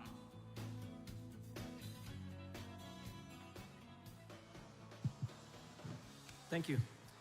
So welcome everyone, and thank you for joining our panel about traffic management for smart cities. My name is Tal Kreisler. I'm a co-founder and CEO of No Traffic. We have gathered here a group of urban mobility experts and visionaries, each in their own domain. And I have to say I'm super excited to be here, not just because of this distinguished panel, but also since this is one of my first conferences since March 2020. So thank you everyone for organizing this event, and I do hope to see many more in the near future. So the term smart city was actually first coined somewhere at around 2005. What it means is, in order for a city to consider smart, it needs to have three main key verticals or elements: connectivity, data, and government support. A major aspect of making a city smart is its transportation infrastructure, sometimes referred to as smart mobility. An enabler to many services and apps we're consuming on a daily basis and sometimes take as for granted. Since urbanization is increasing rapidly, with current estimation predict that more than 6.5 billion people will live in urban environments by 2050, which is about 70% of the world population, today it is more important than ever to adopt new ways to transport people and goods through urban environments. So I want to start with a quick introduction of the people in this panel, really quick. Ashok, perhaps we'll start with you. Absolutely. Thank you, Tal, and good evening, Tel Aviv. My name is Ashok Tipirneni. I'm the head of product management for smart cities and smart connected spaces at Qualcomm. And my role is to make sure we have complete end-to-end solutions that we offer to the city, along with our platforms, silicon, and services. Thank you. Tiffany? Hi, everyone. My name is Tiffany Chu. I am the former CEO and co-founder at Remix. And Remix is a collaborative transportation planning platform. And we work with about 500 cities and transit agencies around the world. Fun fact, we started off as a hackathon project at a nonprofit called Code for America. And we built a prototype to help residents of San Francisco to suggest better transit routes to the city. And it went viral on Twitter in 2014. And fast forward 7 years, we actually recently got acquired by Via, who is here today, also based in Tel Aviv, and excited to be with you all here. This is my first time in Israel. Thanks. Eran? Hi, everyone. My name is Eran Shir. I'm the co-founder and CEO of Nexar. Nexar operates the largest network of road cameras, allowing us to capture over 150 million miles of video every month from every city in the US and turn that into data to power smart cities and such applications. Smadar? Hello, I'm Dr. Smadar Itzkovich. I'm the founder and CEO of Israel Smart Mobility Living Lab. We are a non-profit organization recognized by the Israel Innovation Authority as a consortium, as a technological consortium for smart mobility in Israel. We provide a safe digital platform for sharing data and technology based on collaboration between tech companies and the public sector. We have over 30 members in our consortium, startups, high-tech companies, governmental authorities, cities, academia. Actually, No Traffic and Nexar are part of our group, and Eran Shir is our chairman. And we all sharing data, sharing technology, doing projects, facing all kinds of challenges in the public area for the business good and for the public good as well. Thank you. So in recent years, we've seen some big names entering the smart mobility and smart cities verticals, such as Qualcomm and Google, Intel, NVIDIA and Amazon, and some also of the traditional car manufacturers such as GM, Ford, VW Group, and others. And I'd like to kick off our discussion addressing my last statement, and I'll start with Ashok. So first of all, good morning, Ashok, and thank you for joining us so early, live from San Diego, California. Qualcomm is well known for its chipset making capabilities, and you lead the product management for smart cities and smart connected spaces at Qualcomm. Can you share why Qualcomm ventured into this vertical and what's the biggest challenge that you're seeing? Sure, Tal. One of the big reasons Qualcomm is interested and entered space is because for the public utilities or for cities that require a multitude of service offerings, there's a lot of fragmentation today, and there's a lot of systems that are kind of siloed within a municipality or a city. And that provides a great opportunity for somebody, a player like Platform, like Qualcomm, who's providing a complete end-to-end solutions, along with a platform that helps multi-use. One of the big challenges that we see here is the legacy systems that are there in the city. Needs to become working with whatever new technologies that we are proposing. And it has to be a multi-use technology. That means any connectivity solution or a sensor solution that we offer to the city needs to be doing more than just mobility. It has to be addressing multiple use cases. And that's what enables the city to make sure that the advances in technologies are always kept up to speed. In the mobility world, that is a big challenge because the legacy infrastructure in some cases is 20, 30 years old, and we need to make sure those are integrated to the current technology, and that is a big challenge for the cities today. Thank you, Ashok. And I have to say it's super fascinating to see all these tech giants moving from their core to other verticals, starting to operate in these traditional domains. So, Eran, what do you think is the biggest challenge of mobility at scale in urban environments? Well, the way I look at this market, I think of us right now as like in the internet of 1997. Right? So if you think back to what was the experience in 1997, pre-Google and pre-Wikipedia, if you had a question, some knowledge you wanted, you had to go and research it, and it was not obvious that you'll get an answer, definitely not in 5 minutes, right? Fast forward kind of 10 years after, in 2007, we all became kind of accustomed to this point where any question that we can come up with, we just go on Google and we pretty much find an answer in like a minute, right? And it becomes like an obvious thing. And I think that the next decade we'll see this happening in the real world, right? Like today, if a city official or if an algorithm that the city employs wants to know about how many trucks are right now parked on the curb or how many buses are stuck in front of a private car in a bus-only lane or any other question, they cannot do that. They're starting to now do it, but fast forward in a decade from now, you'll have cameras in every corner, you'll have cameras in every vehicle, you have sensors and lidars and all this kind of stuff. you'll have the systems to integrate all of this data into a digital twin, a live map of the world, and you'll be able to both answer these questions in real time and also employ algorithm to optimize the organism that is the city. And you know, it's I think that in the case of a smart city, it takes a village. It's not like just a single solution, single type of company, single type of sensors. It will be an amalgamation of many solutions coming together towards that vision of doing for the physical world what Google and Wikipedia and all these things did for information on the web. Thank you. And I'm sure that Smadar have a lot to add for this as well. Yes. After coming from the municipal side as well in the past.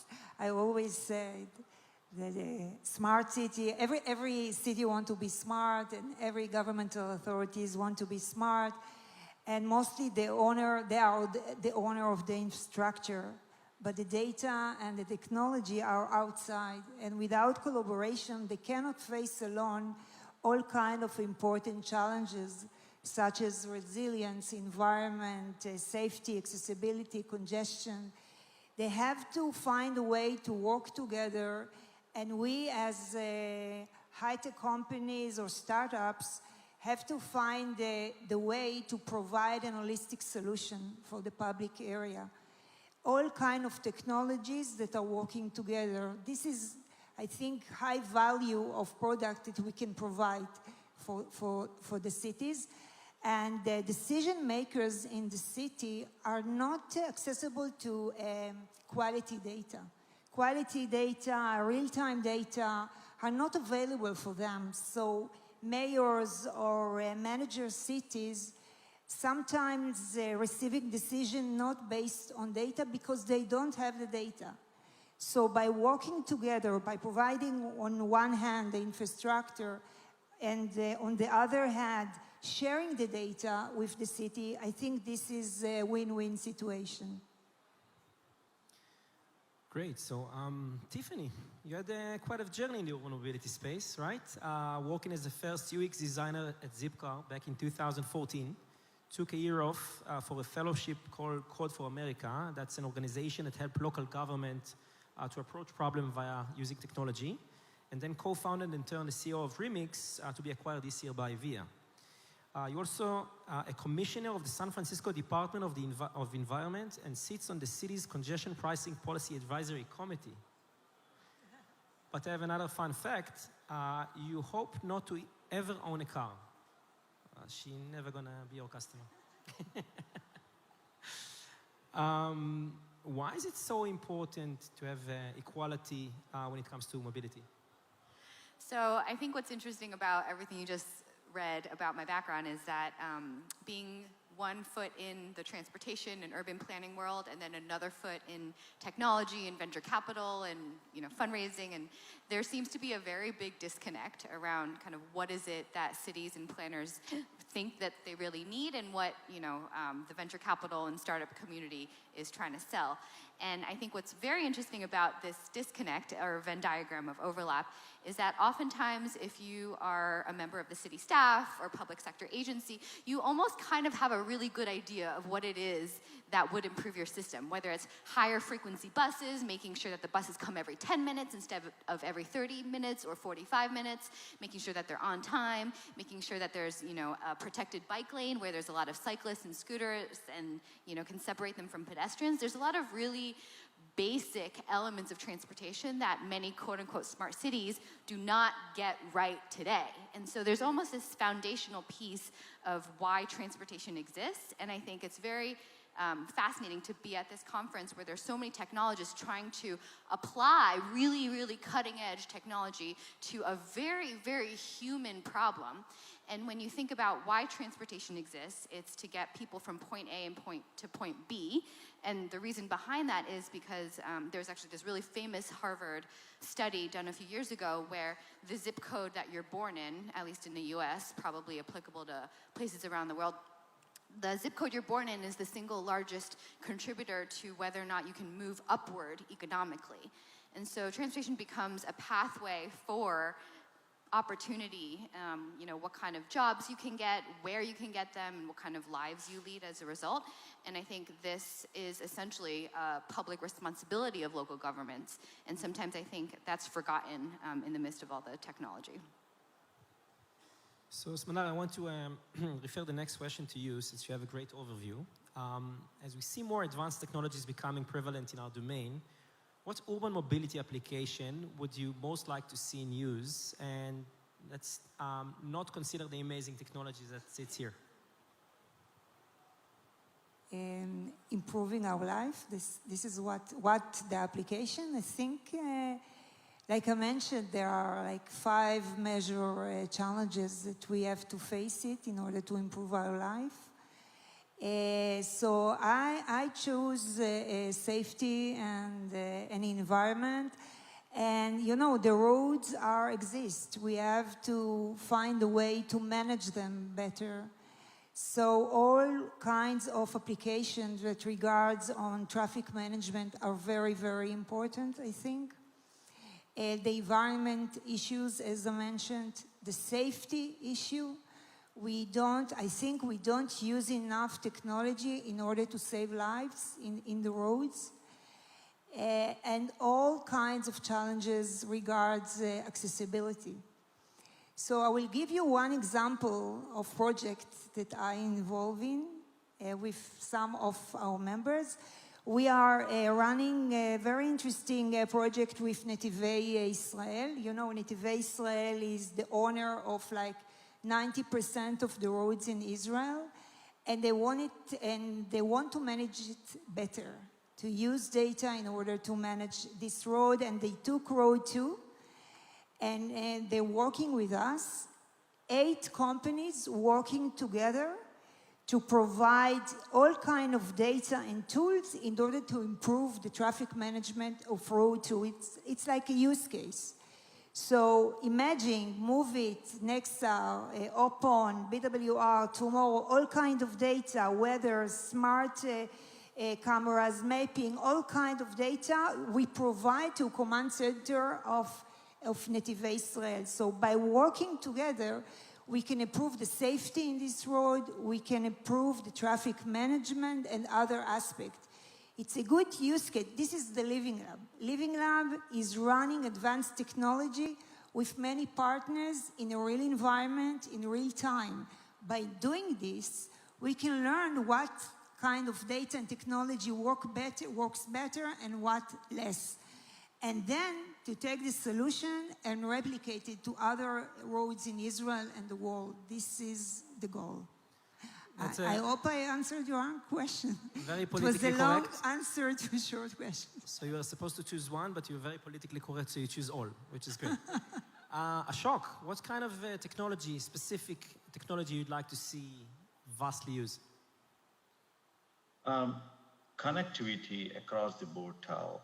For the cities, we always look at, hey, the latest and greatest, but we often see in most of the cities that whatever new technologies that we put in doesn't reach the unconnected, doesn't reach the folks that really need it in the end. So from our perspective, I think it's very, very important that we make this digital divide go away. Make sure that whatever new technology equity is available to all, we have to democratize that piece of how the city offers these services to all its citizens. I think it's very important to make sure that the city is in control of providing this digital equity. And it brings up to a very important problem the city is trying to solve is if they had a chance to offer this kind of connectivity across the board for all of its systems, including mobility, I think that's what would really help. And in this case, private networks that are able to connect people and devices and systems together are the way of the future. Thank you. Tiffany? Ooh, I would like to question the question a little bit. I don't know if there is a singular application that will solve all of our problems. What's something that you'd like to see if you had to choose one? Okay, so I think one that I'm really excited about and I've seen in a handful of cities around the world is as cities are starting to prioritize public transit in very high traffic corridors, they're painting these transit only or transit priority lanes. But sometimes cars still get in the way, and so sometimes you have like one person blocking a bus that has 60 to 80 people in it. Somehow the one person thinks that they're more important than the 60 to 80 people. And so there's some really interesting traffic camera technology where the bus will have a camera on the vehicle itself, and then they can read the license plate, and then that person will get a fine because they deserve it. Perhaps Ran can help. I was actually asked to implement that application 5 years ago. And what happened? We decided we don't want to go into the fine creation business. There are other companies, actually a few Israeli companies that are doing well exactly for this application. But I totally agree with you on the fact that we have a lot of potential in applying AI and vision, in particular, crowdsourced vision, in order to solve all of these roadblocks that we have in the city. I would say that for me, the thing that I can already see coming down the pike that is really exciting is this concept of shared memory, where every vehicle, and not only vehicles, also embedded sensors in the city, are sharing what they see with everyone else. I think that one of the challenges that we see, definitely from a safety perspective, but also from optimization perspective, is that today every vehicle is like in Mad Max universe, right? Like it's driving, trying to combat with all the other vehicles around how to best navigate the city, especially in Tel Aviv, right? But not only. And I think that once we manage and we finally now have both the infrastructure from a connectivity perspective, compute that is embedded in the city, and sensors in the vehicles to actually implement that vision, where every vehicle is aware of not only what's happening next to him, but actually what's happening 50, 100, 300 yards away. That allows us to really see the future and really get, not jump into a hole that maybe a smart braking system will save us from. So I am most excited about seeing that getting realized, and I think these days with compute coming from major players, with 5G and all this kind of stuff, with new AI technology, it's within our reach. Cool. So we don't have a lot of time left. So the next one, let's try to be short. Tiffany, where do you see urban mobility in 5 years, and what needs to happen in order for us to get there? So I think what's really important for this entire industry to understand is that transportation and traffic is really a problem of geometry. And the reason why we have traffic is because too many people are trying to go to the same place at the same time. So the only answer to that problem is how do we move the most number of people in the least amount of space? And whether that's, prioritization of more, vulnerable modes over others. I'm really excited about everything being electrified, really excited about everything being automated. But if we have the same number of cars that are on Tel Aviv streets today, and everyone is just, an electric and an automated vehicle, we still have the same amount of traffic regardless. So we're really not solving that problem until we get to the point of moving the most number of people in the least amount of space and getting people out of their private vehicles. So Ashok, I know you are aiming big. Where do you see urban mobility in 5 years? Along with electrification and other things, what I really, envision is how are these going to be self-sustaining in the long run? So to me, along with all the greatest technologies that, the ecosystem is producing, really what, in 5 years we would really be seeing is how these turn into the business models for the cities that are self-sustaining and that are able to do this in the long run without a big impact to the city's budget. To me, that's where, in the next 5 years, things are changing so much that it allows the cities to go do this. Eran? For me, I would love to see growth in the extreme sides of mobility. So buses and massive mass transportation on the one hand, micromobility on the other hand.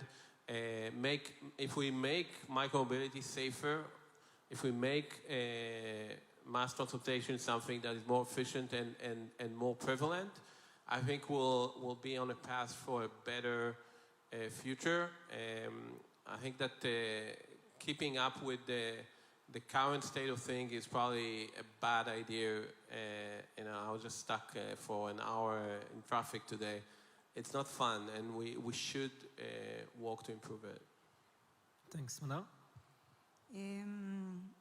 I think Eran mentioned connectivity, automotive, keeping the rules of the environment, of privacy, of the IP of the companies, working together, and by working together and sharing data in a safe way, we can accelerate all the solutions and, all kind of micromobility and other ways of going from one point to other points better. Great, so we just ran out of time. So I want to thank Ashok for joining us remotely. And thanks Madar, Eran, and Tiffany. I do hope that in 5 years we'll grab an autonomous shuttle and get here without spending time on traffic jams. Good luck with that. And thank you very much, everyone, for listening. Thank you. Thanks, Tal. Thank you. Holding this convention in person means that almost every single one of us has used a groundbreaking app that was one of the first to pave the way in the Israeli smart mobility industry. I'm talking about Waze, of course. Please welcome Mr. Uri Levin, co-founder of Waze.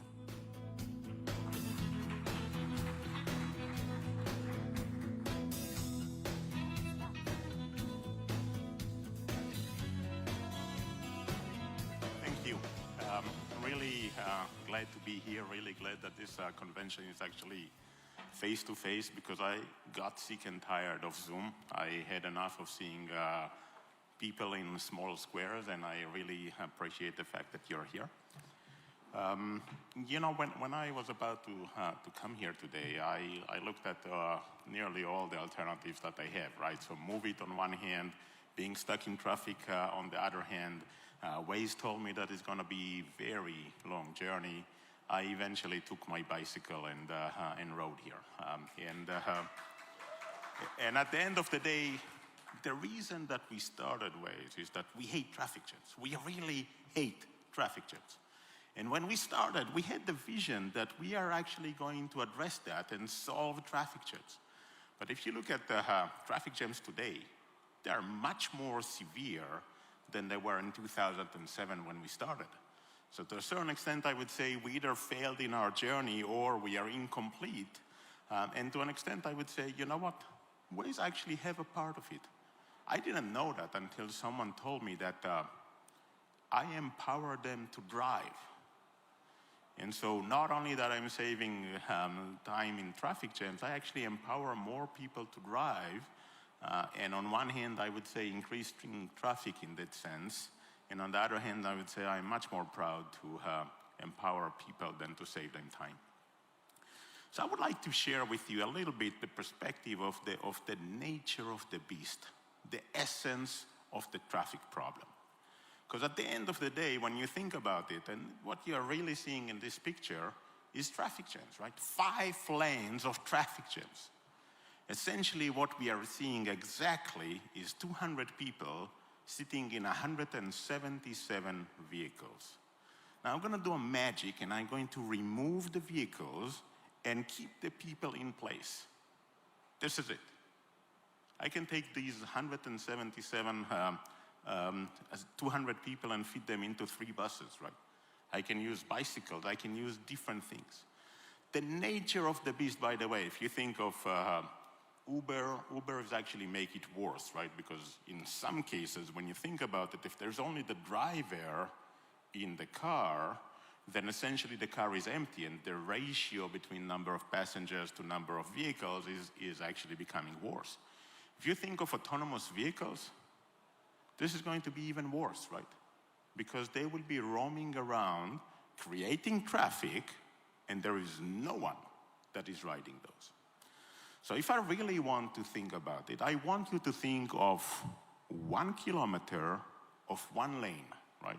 And imagine that on route number 1 from here to Jerusalem, or route 101 from San Jose to San Francisco, or Interstate 405 in LA, whatever it is, right?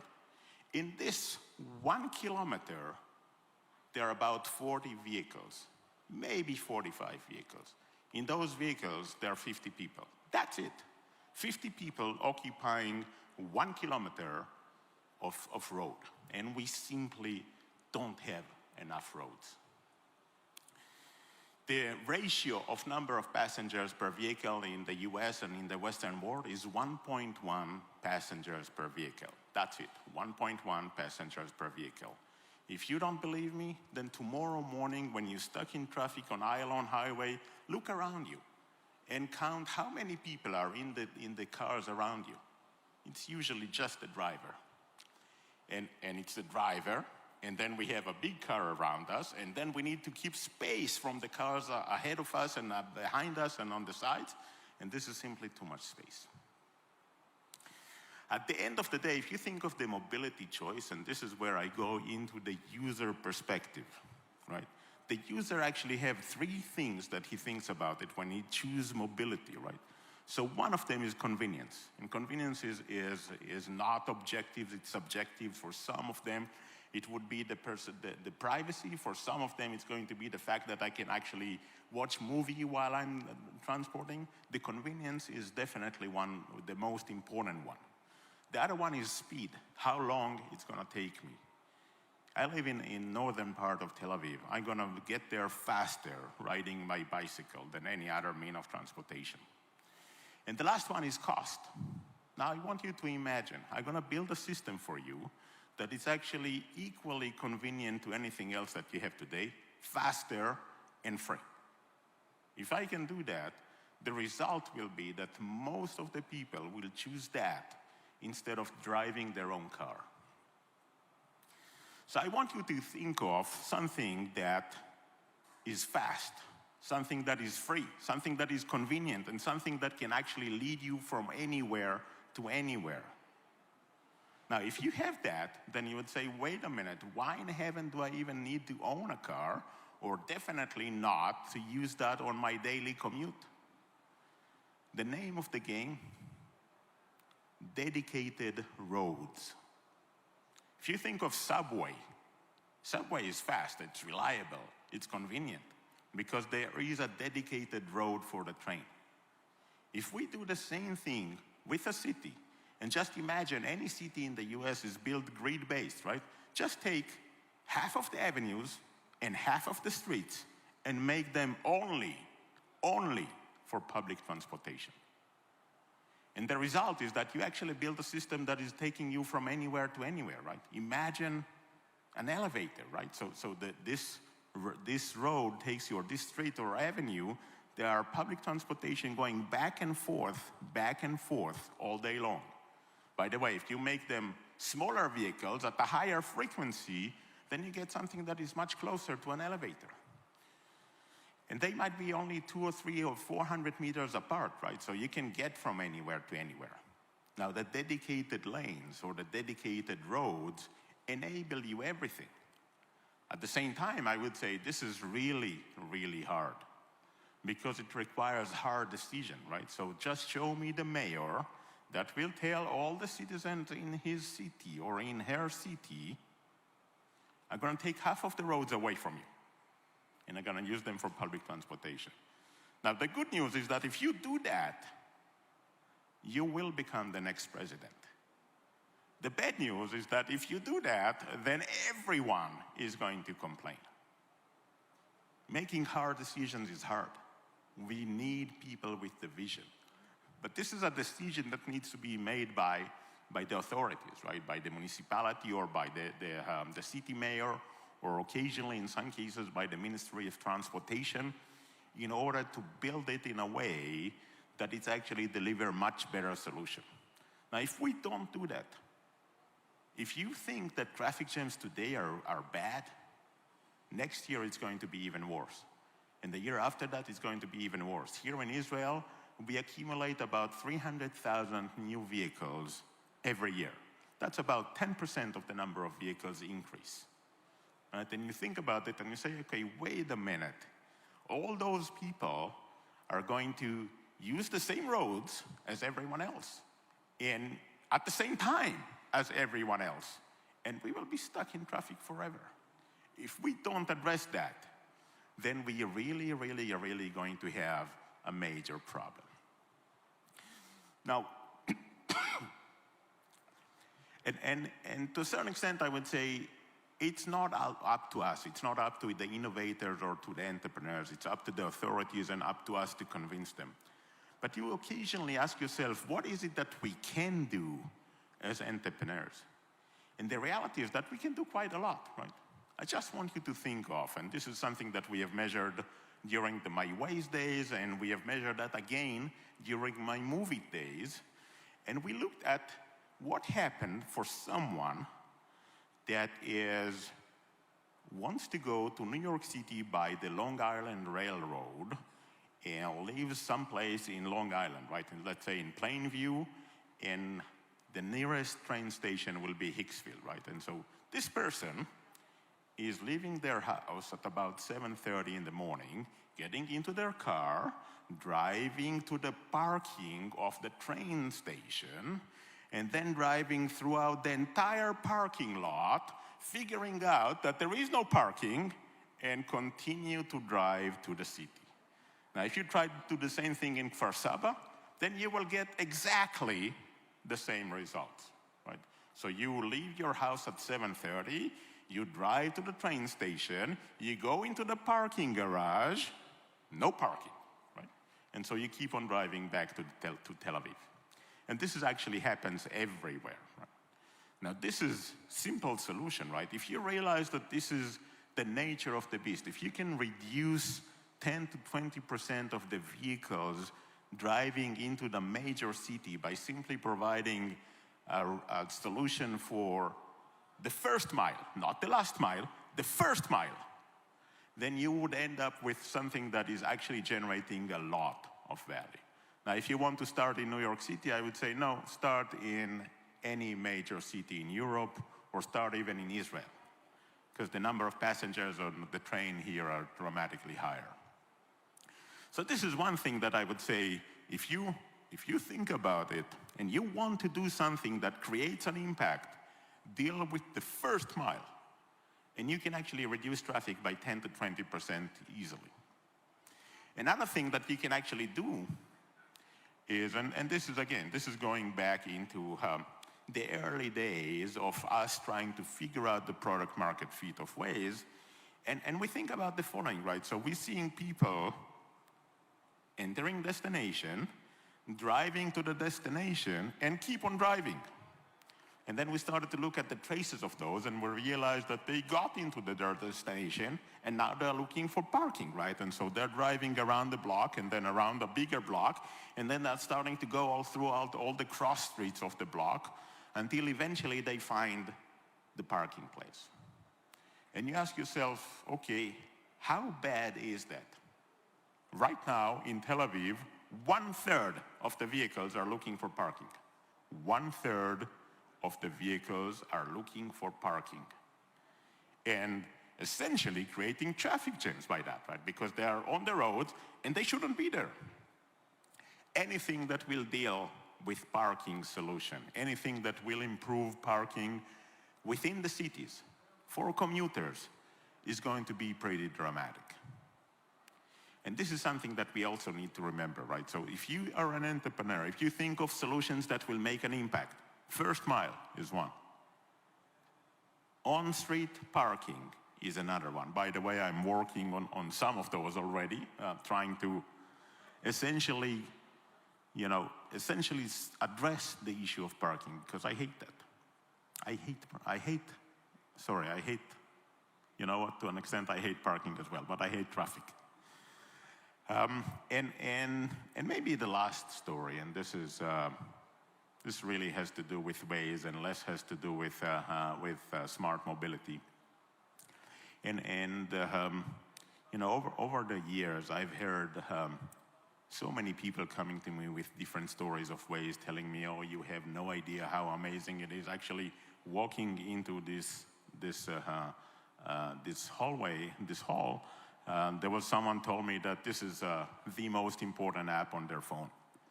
There was one guy that actually told me that he owes me thousands of dollars in speeding tickets, so even that as well. But I think that I owe the best story to my son. I have 5 kids. One of them is started to drive about 6 or 7 years ago, and he really likes to drive. He would drive anywhere, right?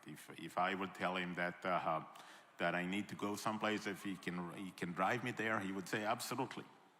So one day, I asked him to drive me to the airport. And I said, "Take me to the airport." And he said, "I can't. My phone is broken. I can't." And I said, "Okay, what do you mean you can't? Here's the car. Here are the keys. Drive me to the airport." Say, "No, no, no, Dad, you don't understand. My phone is broken. I don't know how to get there." So I was scratching my head for a second, and I said, "You know what? I'm going to be in the car with you, and I will tell you how to get there." And then he said, "And how would I come back?" So we might lose orientation, but not logic. Thank you.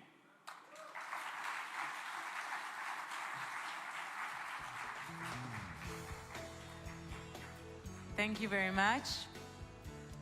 The technology behind connected and autonomous vehicles, mobility as a service, and all forms of unmanned aerial vehicles is all based on AI.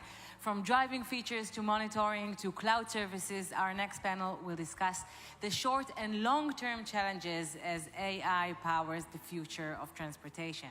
To conduct this interview, please welcome Dr. Yaniv Altshuler, CEO at Endo, who will be hosting online 2 distinguished guests. Hello. Professor Alex Sandy Pentland, Director of the MIT Connection Science, and Dr. Luke Julia, CSO at Renault.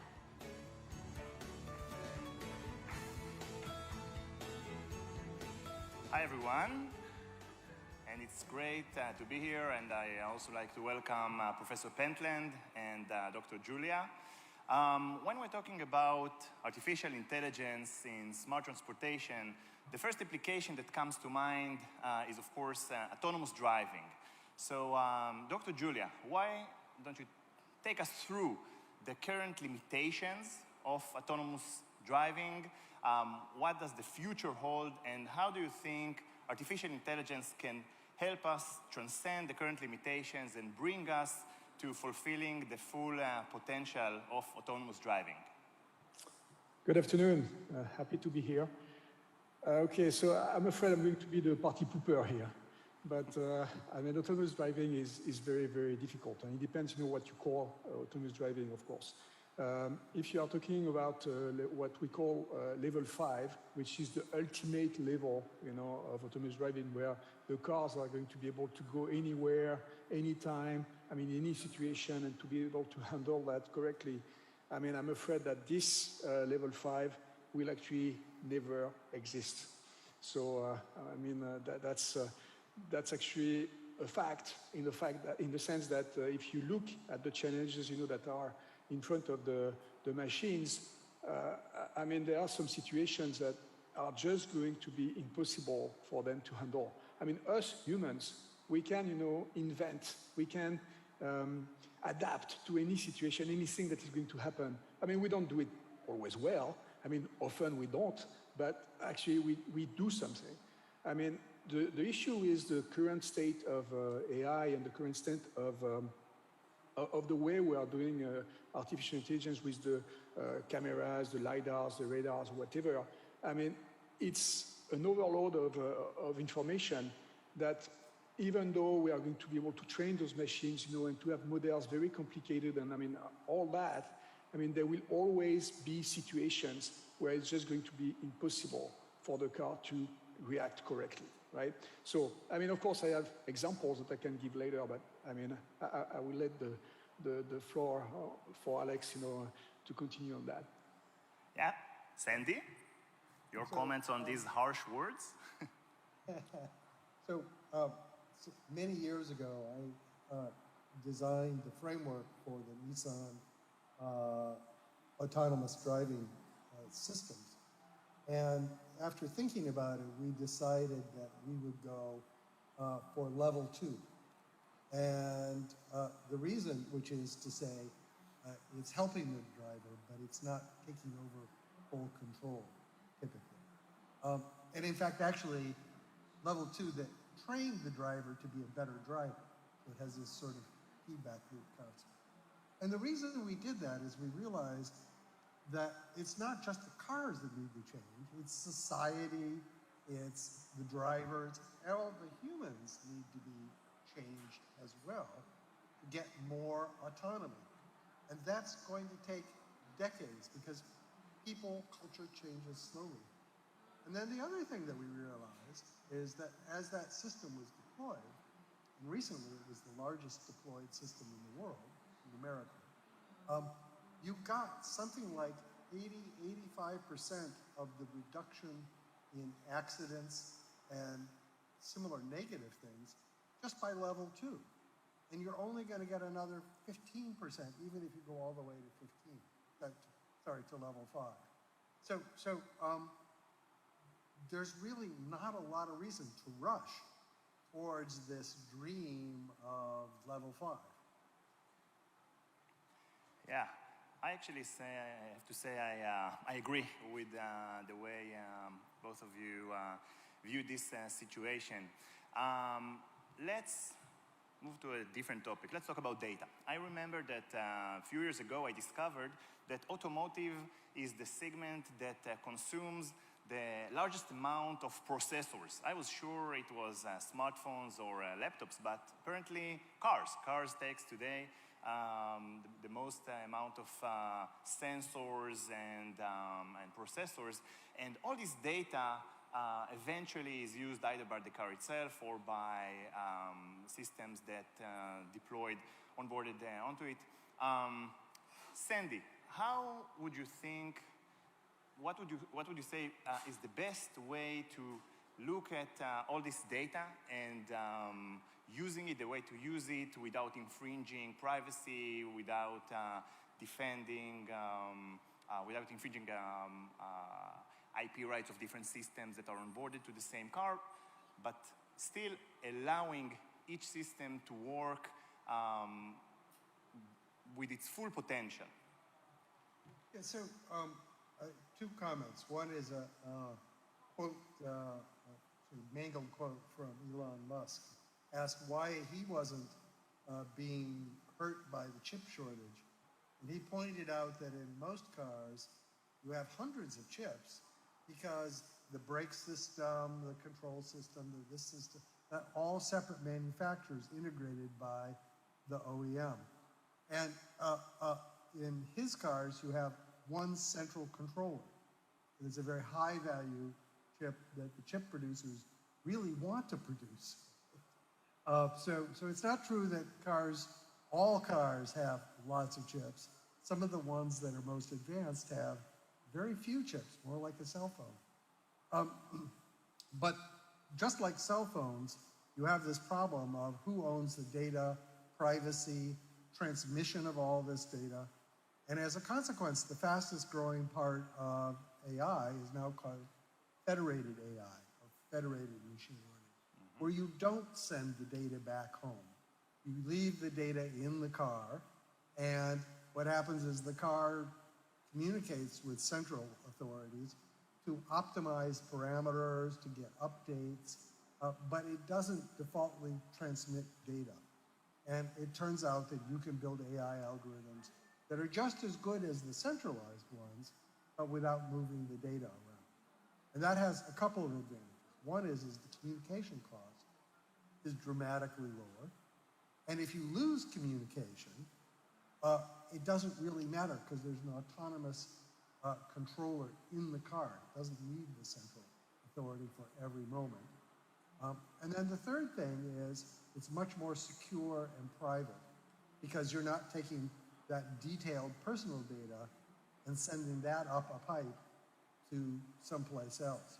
All you're doing is sending statistics, parameters, things like that up the pipe. So that seems to be the direction to go. Cell phones have already done that. For instance, Android phones have moved in that direction. I think Apple phones are moving in that direction. And I expect to see cars move in that direction because the case for federated AI is really compelling. Yeah. Well, when we talk about artificial intelligence, there is also another aspect of it that we have to take into consideration, and that is adversarial AI. Because when we rely more and more on autonomous algorithms at the end of the day to take decision in real time, decisions that can also cost in human lives, we need to remember that these models are often susceptible to attacks. It can either be benign bugs or some false data that the system is exposed to, or even malicious attacks that can deliberately cause accidents or create traffic jam and completely jam a city. We just heard this very interesting talk by Waze founder mentioning that here in Tel Aviv, 1/3 of the cars are looking for parking spaces. So what if we can somehow cause our autonomous cars to continuously drive very slow and jam the city? This can actually be an attack against a sovereign nation and so on. So Luke, how would you, what would you think be the best ways to cope with adversarial attacks on AI models? So, I mean, to rebound on what Sandy just said, it's very clear that edge computing, so, I mean, to have, the computing being done on the edge is going to help also on that, in the sense that, if you limit the communication with the outside world, of course, you are going to limit also the possibility of attacks, right? So, that's going to be very, very interesting. I mean, and we need, because of latency, because of a lot of things like you just said before, we need to have this, those computers who are doing more and more in the vehicle itself. So anyway, I mean, we need also to be very clear that we will never be able to prevent all the attacks that are coming from the outside. So this one, I mean, you can build the most secure system. You can say that it's, secure. It will never be fully secure. Okay, so we need to be very clear about that. So there will be attacks because security is a race, right? So we are hopefully going to be, always on the front, but we need to be very, very careful to be always doing the right thing in terms of security. Now, the other things, which are, the bugs, which are the wrong data, I mean, this is something that can happen. And it happened in every system. But when you see the level of confidence that those cars are getting, and this is also what Sandy was saying before about the deployment of the Nissan Level 2. I mean, the drop of the number of accidents is dramatic. I mean, it's just unbelievable. And so we need to trust, the technology somehow, because we know that a braking system is going to be better than us the humans, because us, I mean, we may drink a little bit, we might text a little bit while driving. I mean, we might do a lot of things that are not allowed, basically, or that are not safe, where the systems are going to be much safer than us. Yes, there will be bugs. Yes, there will be wrong data sometimes. Yes, there will be attacks. But, the reality is that when you see the numbers, there are actually the number of accidents, the number of issues, you see that they are very, very low compared to humans. Yeah, of course, there are bugs and problems in human drivers as well, but society tends to be less forgiving when it comes to the human factor. Sandy, anything to add on adversarial AI? I'm involved in a project that came out of Ashdod and is now being supported by the Israeli central government to put together what's called a data exchange, data trust network, where you can have exchange of data between many companies, not just one source. So it's sort of an open data type of thing, not that it's free necessarily, but that a car, a bus, whatever, can have access to many data sources in real time. And what that does is that gives you a distributed system in terms of data, where an attacker has to take out all the data sources to get the worst sorts of attacks. If they take out just one data source, then there's other alternative data sources.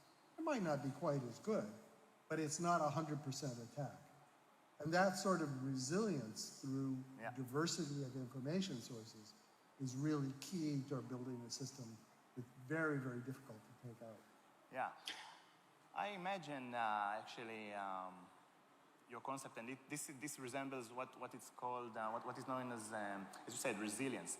I wonder if it can also be implemented in a system that is stronger, something like anti-fragility, that adapt automatically for such an attack and modifies itself so the next time that the attack would be tried, the attacker would try the same attack, it would not work. Do you think that this is possible?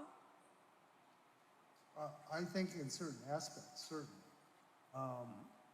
You know, if you degrade the quality of the information, then you probably hurt the overall performance. But certainly you will learn from attacks. This is one of the key lessons, is to build algorithms that adapt to those attacks. And the system as a whole, therefore, gets stronger the more attacks it gets. Okay. Yeah, if I may, I mean, Sure. we learned, you know, in history that basically the best way is always to have a plan B, right? So whatever happens when you have an attack or when you have something else, you always be ready, you know, to have something that is going to be the degrade situation. And this is, you know, what you have to have anyway. Because when you don't expect something, you still need to do something. So this is what matters, you know, in those algorithms. Yeah. Okay. Thank you, Luke. Thank you, Sandy. Thanks for being with us here today. And that's it for artificial intelligence and the future of smart transportation. Thank you all.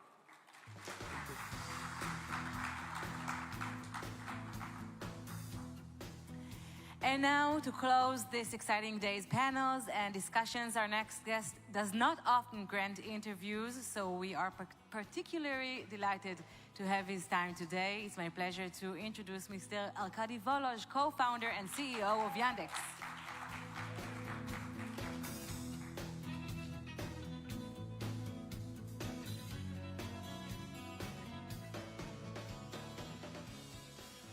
Hello. Hello. It works. It works. Yes. Okay.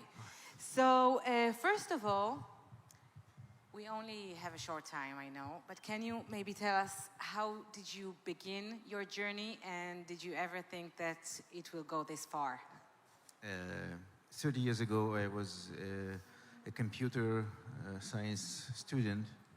That's how it began, and if we are short on time, that's basically it. 30 years later, we have this nice company. I think there are a lot of students with the computer at home. I don't think many of them will be the heads of a conglomerate. Well, we first just figure out how to do search and combine it with knowing of the language you're searching in. And that's how we became unique on our market. And then, after being a search company for like 15 years, we became like a company of everything. Yada, yada, yada. We became a conglomerate. So maybe you can tell us, how do you think all the fields that you're involved in are connected? Well, we're a technology company in the essence. We know how to move the electrons, and now, in addition to that, we know how to move the atoms. We were moving bits and bytes, and we created a lot of nice technologies from search to self-driving, and now it brought us to moving real things in the world. We are now one of the largest logistics company on our market, and here as well. Okay, unlike the American companies, Yandex started approaching the Western markets only recently. Why? We were spoiled. In the first 20 years of our history, when you live in Israel, when you're a technology company in Estonia, if you're the best in the world, what do? You serve the other markets. You cannot stay just in Israel. We were a little bit spoiled. We had a big market under us. We lived in a big market, which actually waited to be developed. So a lot of effort of ours went to developing tools for this specific market. And we were so good that we openly competed with all the global companies and survived. Not only survived, actually, we were called the Google of Russia, the Uber of Russia, the Amazon of Russia, whatever. But we were focused just on that market because it gave us a lot of business, first of all, and a lot of things to improve, so that we were focused on it. But now we're so big there, but we should not be growing there anymore. We need to find something else, and that's why I'm looking everything we can, any market we can apply our technologies from our market. So we have technologies which are world class, we believe. We applied it to one market. We were very successful. We know the things, how to apply these technologies to real markets. And we decided about ourselves, okay, so we are not a global company, and we just have one market, but we may become a trans-local company. We can go market by market, applying our great technologies to great new markets. Like Trans-local is a very nice definition. But in Russia, correct me if I'm wrong, you don't have a lot of competition. And in the Western... Russia? Yes. We have all the competition you can imagine. We compete, you cannot name a company which is a competitor of Google and survived and beat it. Actually, we have 60% of the market share. They have 30% of the market share in search. There is just few companies who competed with Uber and still survived. I don't know, we are the Spotify. Spotify is a tiny market it's a tiny player on our market. We provide the musical service. We are the largest streaming service now. Well, Netflix exists, it's one of the players, but we are larger, and so on. So we have a lot of competition, both from our Russian companies, other players, and the global companies. So we have more competition than anywhere else, I think. So how would you define the differences between you and other companies, Western companies like Google, for example? I think we have technologies which are deep as any of them have, but we are much more focused on our market, and we try to understand how the things work on the market, specific market. Like here, we came now to Israel, launched several services. I don't know how many of the people in the auditorium are using 15 minutes grocery delivery, Yam Godeli. Okay, some. Okay, if it's, I don't see anything actually from here, but if it's a lot of people, then it's a big success. If not, we have a big potential. In other places other than Tel Aviv, for example? This particular model is also launched in London and Paris now, and we are now No, I mean, but in Israel, for example, the problem is all the services are in Tel Aviv or Jerusalem, and the other places are it starts a bit from, neglected, if I may. Okay. We started from Tel Aviv, and now we're going to Gush Dan, and it will be everywhere. We just started this year. It just started. So we will be everywhere, and any service. We're now doing logistics. We did taxi, but taxi is a separate story in Israel, too much regulated. We do now Korkinets, The wind is our business. What else? I think a lot of the people here in the audience ask themselves, what is your interest, special interest in Israel? How's your Hebrew, by the way? Lot of. No, just 7 years, man. You've been living here for 7 years. Well, yeah. Well, I have family here. My parents are here. My mother passed away, fortunately, 3 years ago here. But we're a small market. No, actually. This is about being translocal. Yes, Israel looks like a small market if you're a global company. We look at it completely differently because, well, the market for us, for this kind, we have many services like search and clouds and other B2B things is separate. Let's talk about city services like taxi, scooters, delivery, logistics, e-commerce. In these all services work when you analyze the market, you analyze it by cities. You rank the cities of the world. There is maybe 100 of cities which are megapolises, 10 million plus. And if you look at it, on our core market, we have we have Moscow and a bunch of cities above 1 million. And if you look at Israel, it's yet another great market, great city, actually. Israel is a nice city of 10 million people, almost 10 million people. It's going to be 15 soon, I'm sure, because any megapolis today is 15 million.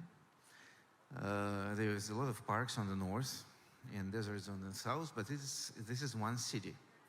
There are different regions of the city. There's Tel Aviv, there's Jerusalem and Haifa, but this is one city, because anything which is connected with less than 2 hours is one city. So for us, it's a big megapolis, which is comparable to what we have. And and this is a very good city because the per capita, the wealth of the citizens here is much higher than on our core market. So in grocery delivery, this 15-minute model, for example, Israel will become, I don't know, maybe half of Russia.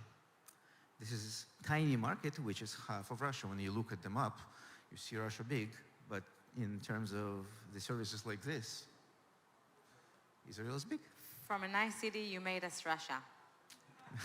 That's very interesting. We're watching now your Yandex Delivery, and it's a new service, and now it works where? Well, it's self-driving delivery. Again, we don't do just delivery.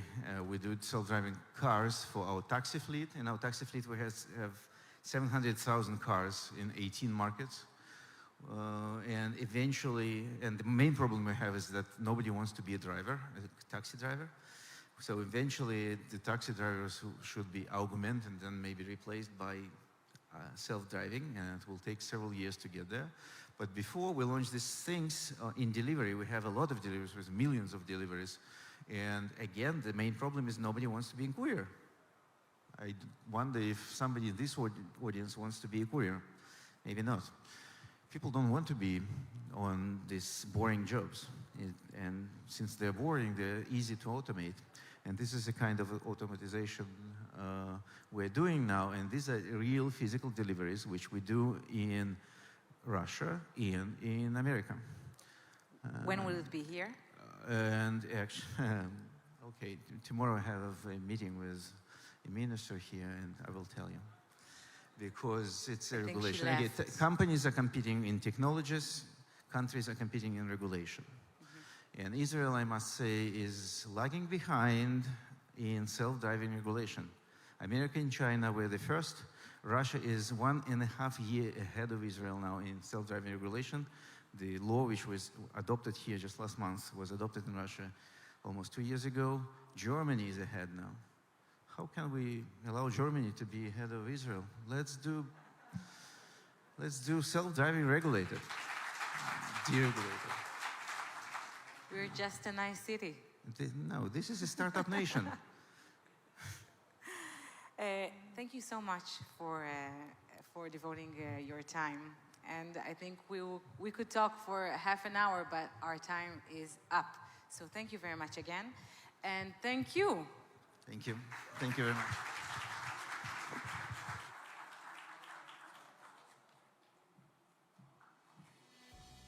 So that was a wonderful day, the kickoff of our summit. I hope you've enjoyed this company, the company of all these global experts, and managed to make some new connections. Please join us at our cocktail in a few minutes, where you can share your thoughts and exchange ideas over some drinks. Tomorrow will be all about the future. So we will see you again tomorrow.